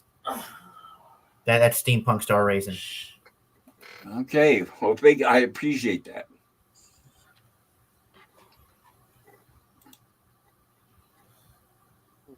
All right. Well, we do have a few more chats, Pop, if you want to catch up on those. I'll get. Yes, thank you. I was clearing my no throat worries. for a second. Oh, it's all good, buddy. Do you want to hear Gorilla? Yeah. Is he there? Oh, he's there. We've woken the beast.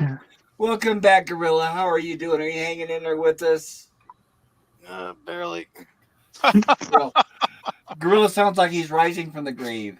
Yeah, we thought Gorilla had been eaten by zombies or something. Or fell dead asleep. Hey-o. Pun unintended. Better late than never, Gorilla. You're just in time. Gorilla, would you like to... You feel like, are you up to giving us your grade for the movie? Yeah. First, so I get a gory film there. Thanks a lot now. So screw you on that. You're most welcome. No, I'm shocked that you think that this is gory, but okay. I'm sorry, bro. No, it was pretty good there. I was just glad I was able to find the English dubbed version there over the and sit there and read subtitles.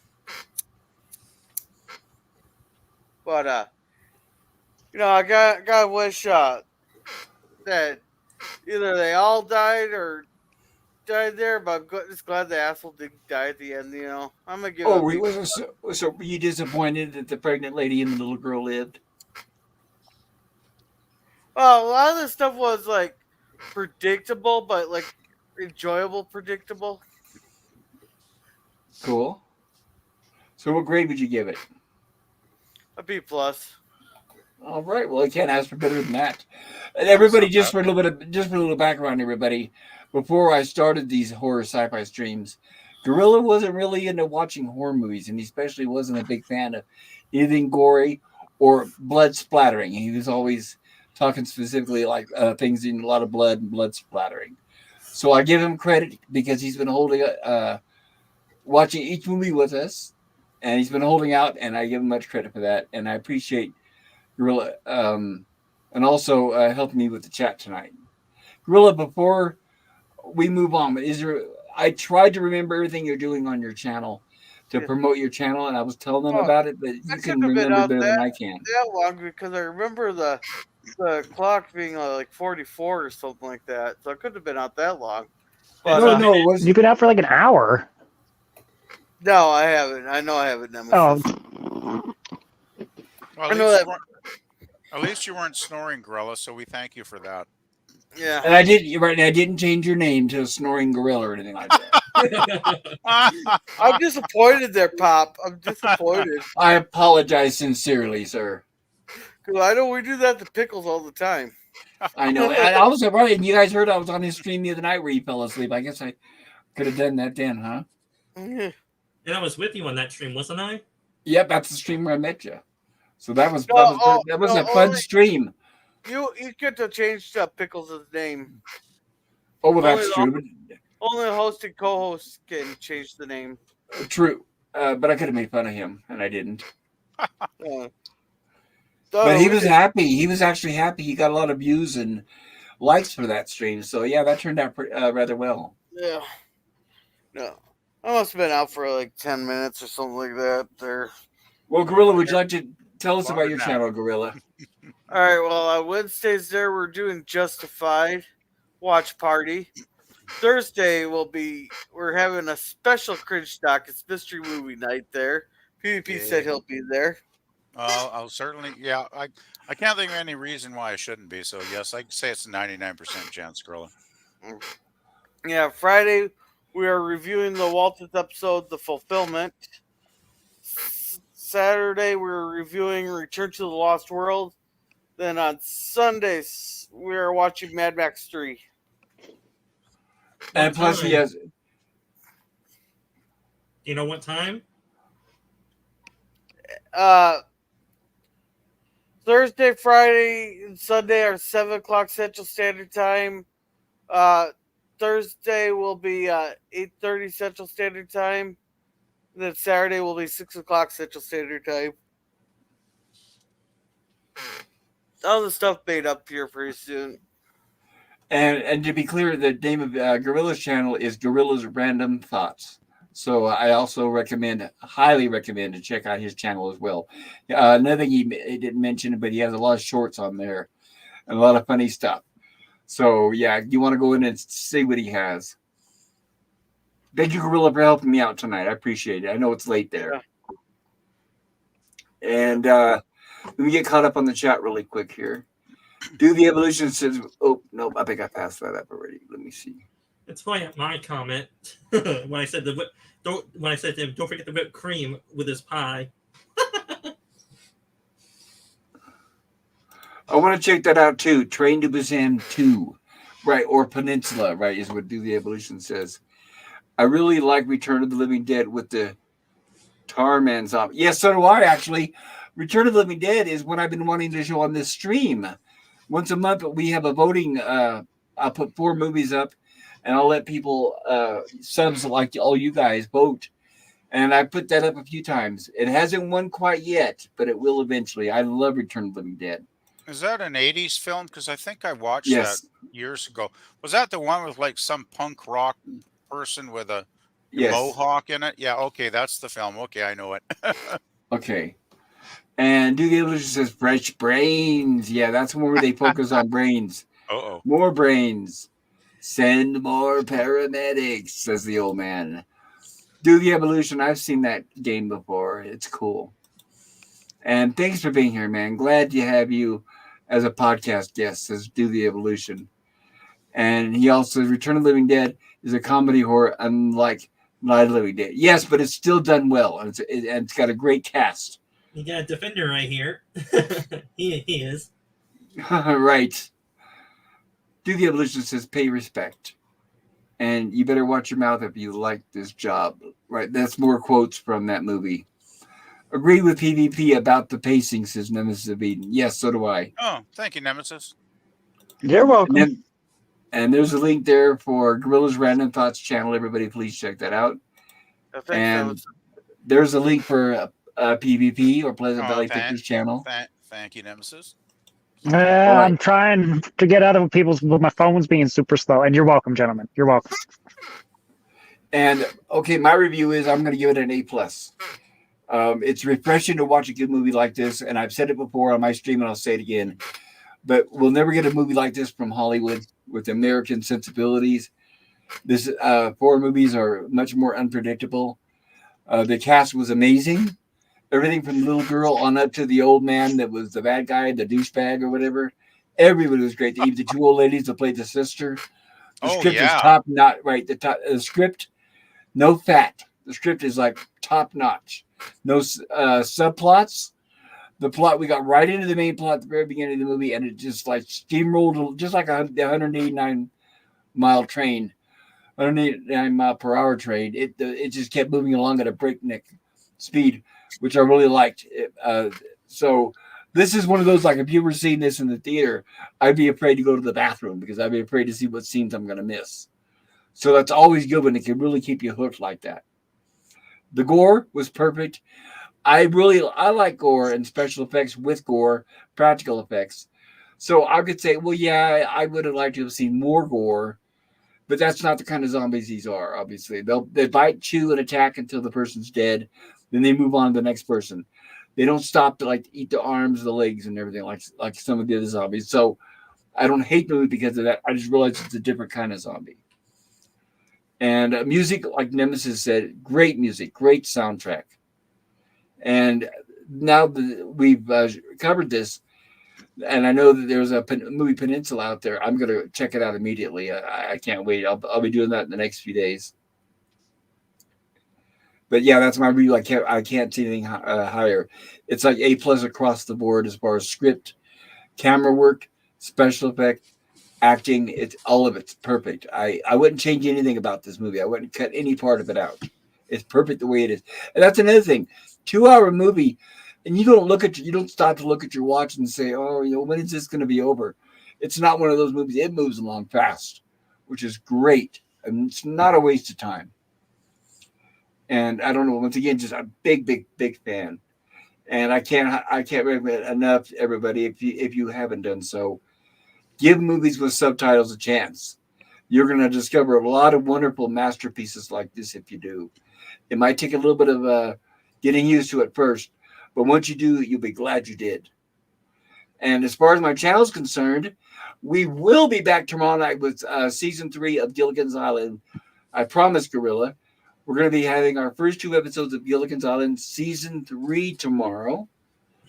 So if you can, that'll be at 8 p.m. Mountain Time tomorrow on my channel. Saturday night, we'll be back with another Rumblings from the Lab with an open topic, open mic. Everyone's invited to talk about whatever you want. And then next Monday, we'll be back with another classic episode of one of my favorites, Lost in Space. And then I will post here in the next few days of what we're going to cover on our next sci-fi horror stream a week from tonight. I've got to remember, is it Hammer time? Is it time for another Hammer movie, I think? Because we did or is it voting? Are you doing a Dracula movie next? Well, it was weird because we didn't reset at the beginning of the year, so it's kind of rolled over. Right. But if I go to my community tab, I'll be able to tell by looking up my recommendations what movie is supposed to be next, because we decided that like 1 week will be a Hammer movie, one will be, voting. We just did Hammer, so on. Right. We just did Curse of Frankenstein, right? Well, actually, I was going to say that was like at least 2 or 3 weeks ago. That's why I'm thinking it might be Hammer time next. Well, I remember we did Frankenstein, and then I think there was a break during the Christmas holidays for a lot of people. We did Total Recall.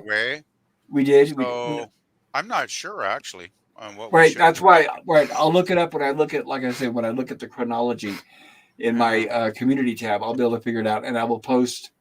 If it's the voting, for example, we'll have 4 titles up there to give everybody a chance to vote. Cool. If we do Hammer,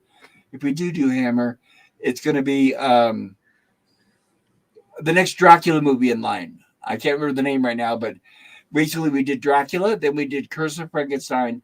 Now I'm going to bounce back to Dracula with Christopher Lee, and it'll be a sequel to the first Dracula movie we watched. Okay, so, and that's next Tuesday. So I am going to try to promote and put more shorts on my channel. I need to do that. That's one thing that YouTube has sort of been punishing me about with the algorithm. That's why I've been struggling. That's why I've been struggling. Yeah, every time I appeal to get monetized, they keep saying, "Well, it would help too if you had shorts." They want to be. They so much bad. They want to be like TikTok. They just right. They love to be in bed with the Chinese, and it's sad. I don't like competing with idiocy, and that's what I think TikTok is. But that's my personal opinion. No offense to anybody out there. What you can do, Pop, is go ahead and like if people make like a good comment or a funny comment, clip that out. Like that's what I've been doing with some of my Walton stuff. There, I got to go back. Oh, really? Oh, Yeah, I could. I Yeah, gotta but check that out. I could do shorts from some of my reviews. I could take a little snippet here and there. The thing is as you guys know, because I know and I'm going through treatment, I don't get out a lot to do shorts like out on the street or at the grocery store, that kind of stuff. So I've got to do that stuff sparingly. But if I do, I've got to carry a camera with me, or well, it's on my phone, I guess. But anyway, enough of all that. So I told you my review. I shared with you what my channel is all about. By the way, once again, thank you everybody in the chat and on the panel for helping me out tonight. I had a poll in the chat. I'm going to go ahead and close the poll and then share the results of that with the stream. Yeah. Pop, can I interject here? Please do. And I also have a question for you. When you asked for my rating, did you ask me about my channel or not? I think well, if I didn't, share us with us about your channel. What would you like to tell us? Well, as you know by my name, I am a sci-fi Star Wars fan. But I also used to do Star Wars videos a few years ago. But now I got into Stargate a while ago. It's a good series. Uh-huh. If any of you are interested in it, it's a good series. And then I do a few Transformer videos. I was trying to do a fan fiction story on YouTube, then I lost interest in that. And I also write my own fan fiction stories about different franchises I like. I have my most popular ones are actually Transformers Prime.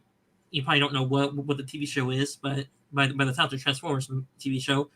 Okay. The stories are about 20 chapters, depending on how many words they are. I got 3 stories like that. If you want to check it out, it's on fanfiction.net.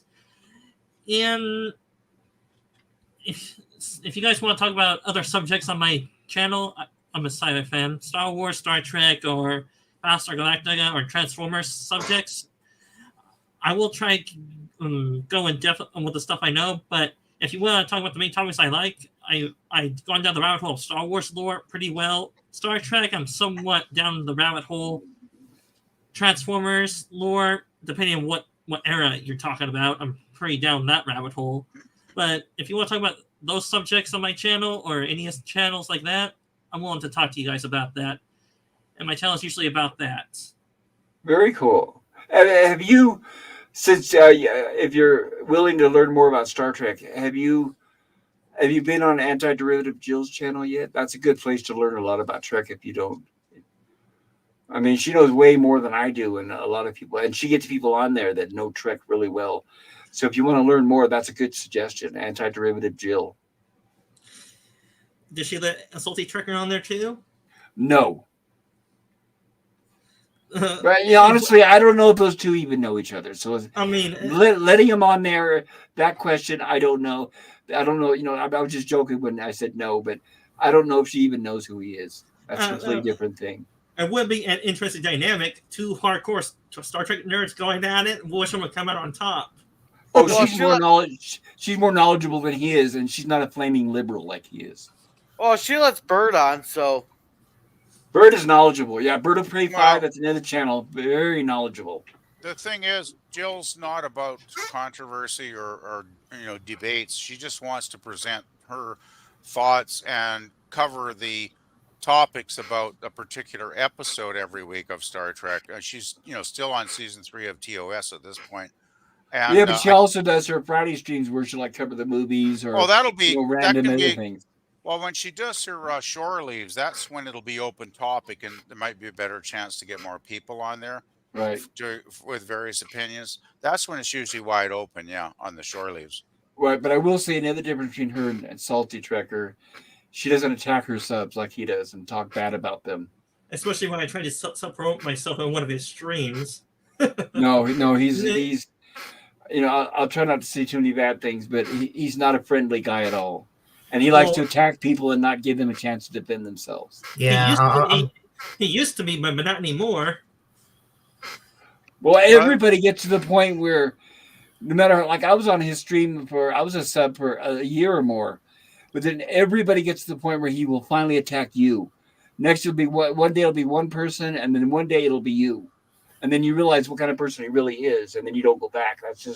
That's the way he is. He's not a very loyal person to his subs, in my opinion. Especially with all the pain and with how much pain he's in. I'm surprised he's not No, that's BS. No, the pain is BS. He loves sympathy. He likes attention, and he wants people to send him money. That's why he has pain. I won't send him nothing. Don't. I made a mistake of giving him he cried one day about how he needed a new editing device for his channel. I can't remember what the thing is called, but it's like an editing machine that makes you, if you have trouble with mobility with your hands, it makes it easier to edit your videos. He bitched and moaned. I'm stupid. I'll admit it's my fault. I shouldn't have done it. I sent him $300 to buy a new one. Ouch. He attacked me and within a day or two and started calling me a bunch of bad shit on his channel. After buying that device for him, correct? Wow, that blows my mind. You can't get more friendlier than that. I mean, the thing was still brand new, and he's such a considerate man. You need to do it and find out after he said he didn't have one at all. Come to find out, he really did have one, but it was an older one, and he just wanted a better one. And he said the old one, the bird will pray. Huh. And that's what Bird of Prey is using now. And he couldn't even be gracious and go, "Thank you so much for being a generous person." Wow. Nope. Oh yeah, and I also forgot to my live stream schedule. I'm still trying to figure that out. I'm thinking about doing it on weekends, usually between 4 and 7:30, depending on who's available. I'm trying to schedule on the weekends. What time zone? West Coast. I'm in California. Pacific. Yeah. Okay. Yeah. All right. So go ahead, Daniel. So somewhere between 4 and 7:30, roughly. I'm trying to do it on the weekends. Okay, that sounds good.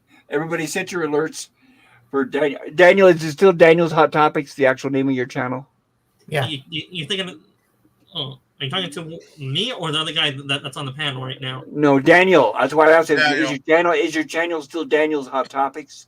Because I know you changed the name on your avatar here. I'm not sure if your channel's still the same name. No, I'm confused right now. Which one are you talking to? Daniel of Daniel's Hot Topics. Is that not your name anymore, Daniel? The one that's talking right now? It's still here. It's still. That's what I'm asking, right? I'm not talking to Sit Dan. Right. I'm asking you, Daniel. What is the name of your channel? Tell us. It's Daniel's Hot Topics. There we go. I think Sith Dan's confused by what's appearing on screen, and Daniel is Time Traveler Survive Secret Wars is what he's got. That's what I'm saying, and that's why I was asking. It's not his channel. I was trying to get the channel name out of him, not his avatar name, right? Well, my real name's Daniel too. That's why. Well, yeah, we understand that, but I was thinking of plugging your channel. We don't want people to go look for Time Traveler Survived, whatever, because I know I gotta change that back. Sorry about that.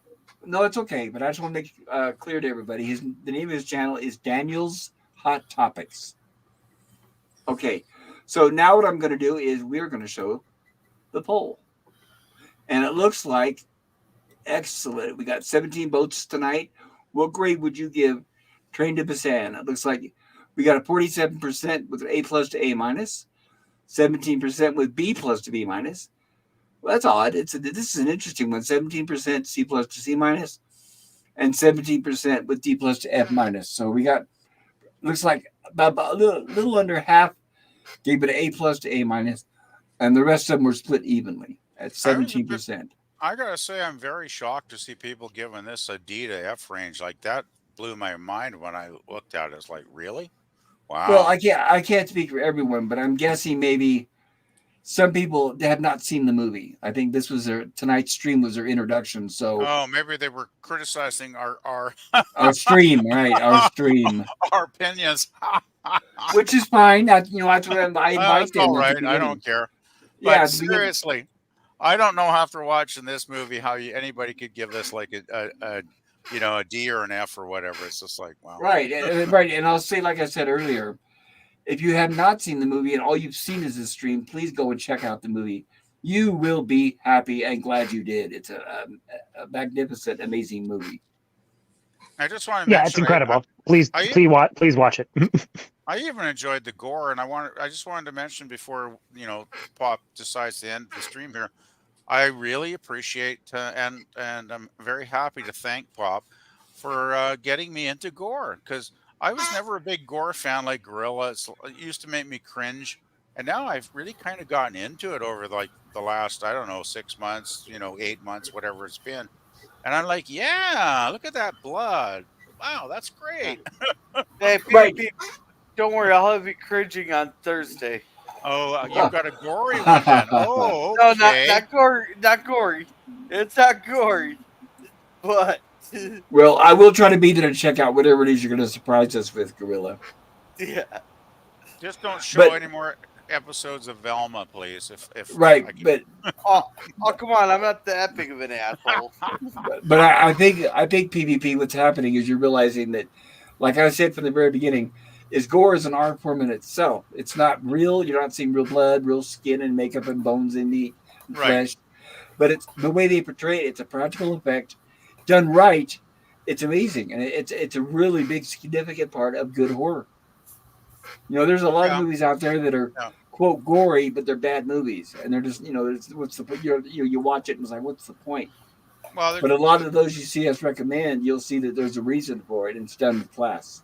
I think that is the point, though, isn't it? It's like All right, you have guys. good movies and you have bad movies, and the good movies make gore, mean something, and the bad movies just have gore for the sake of gore. Exactly. Okay, Gorilla. Good night, Gorilla. Thank you for helping us out. Yeah. I'm going to be closing it up. Gorilla, sleep well, man. Get some sleep. Yeah, drive safe tomorrow, Gorilla. Yes, be safe, man. All right, since you're close enough, I'm gonna be out of here as well. See ya. Well, Daniel, hold on just for a moment, so I can Yeah. say goodbye and give you the chance to say goodbye. Okay. Once again, everybody, thank you, everybody in the chat. We had a great time. I appreciate you being here with us. Please, stay tuned. We'll have another great movie next week. And is there anything anybody wants to add as we say goodnight? Not me.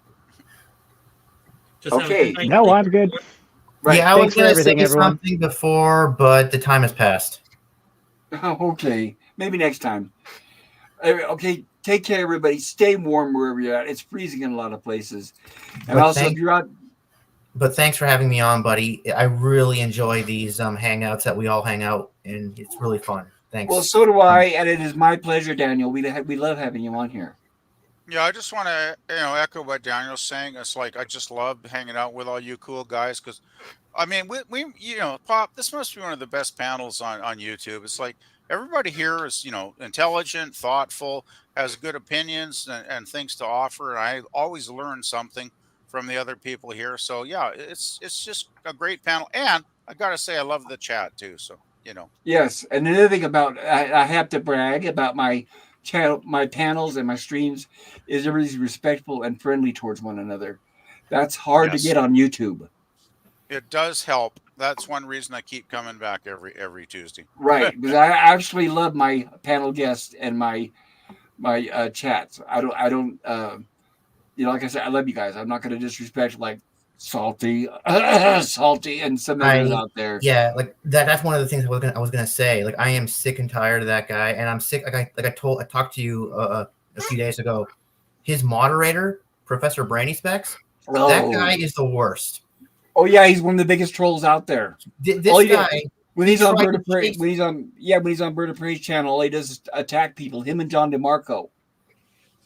yeah, this guy tried to chase me off the net.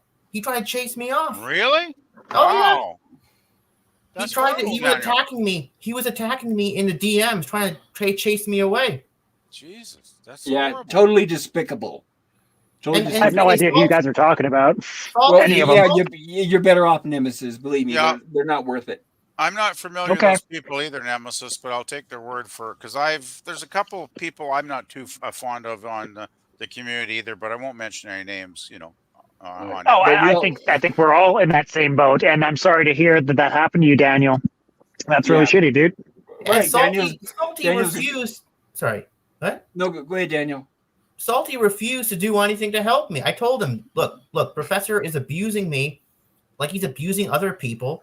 He's attacking people in the DMs. He's chasing them away like he's chasing me away.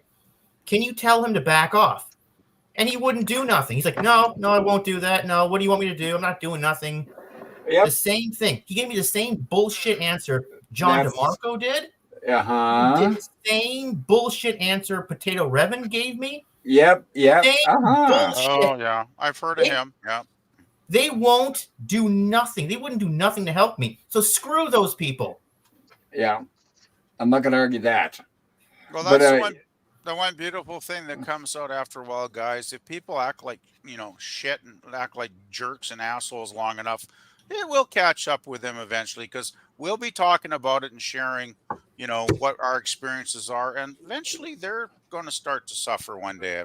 Oh my God. I got more to say. I got a lot more to say. Yeah, they're lonely, hateful people, it's I feel sorry for them if anything, and I'm glad we're not like that here. So, like I've always told everybody, my channel's a safe haven, a friendly place for everybody. That's why I actually, unlike those dim-witted douchebags, I actually prefer people with different opinions. I love it. So yeah, I don't go after them. So I know we got.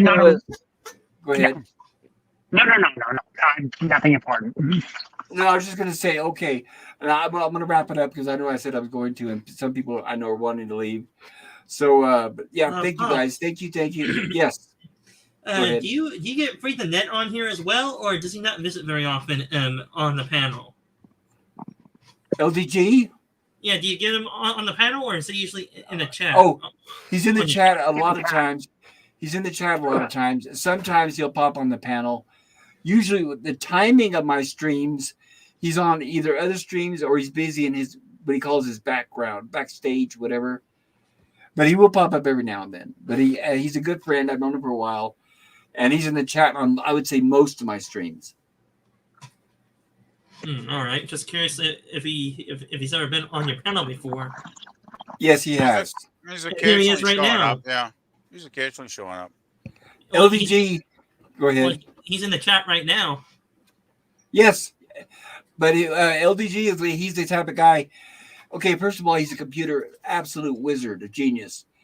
But he's got these fancy setup with I don't know how many computers with 1,000 gigabytes of RAM, and he's probably got 3 or 4 monitors, and he's doing 3 or 4 streams and on all these amazing channels at the same time. So yes, he shows up every now and then on mine when he gets time, and I feel very blessed and lucky when he does. Well, I'm just looking. LGDG says he's usually sleeping by now, so that could explain something. Yeah, well, he is. Yeah, he's like, for him, it's past midnight. Well, he's 4 hours ahead of me too. That's why. Yeah. Those darn time zones are a pain in the ass at times, aren't they, guys? Yeah, but he's a great guy and a great friend. He All right, seems like a really awesome dude. Yeah, absolutely. And drive safe, everybody. Like I said, stay warm. I will hopefully see you all soon. If you're able to, come on by tomorrow night for good old Gilligan's Island, 8 p.m. Mountain time. I'm sorry, I'm tired. 8 p.m. Mountain time tomorrow. 2 episodes of Gilligan's Island. Come and join us. And with that, peace out, everybody.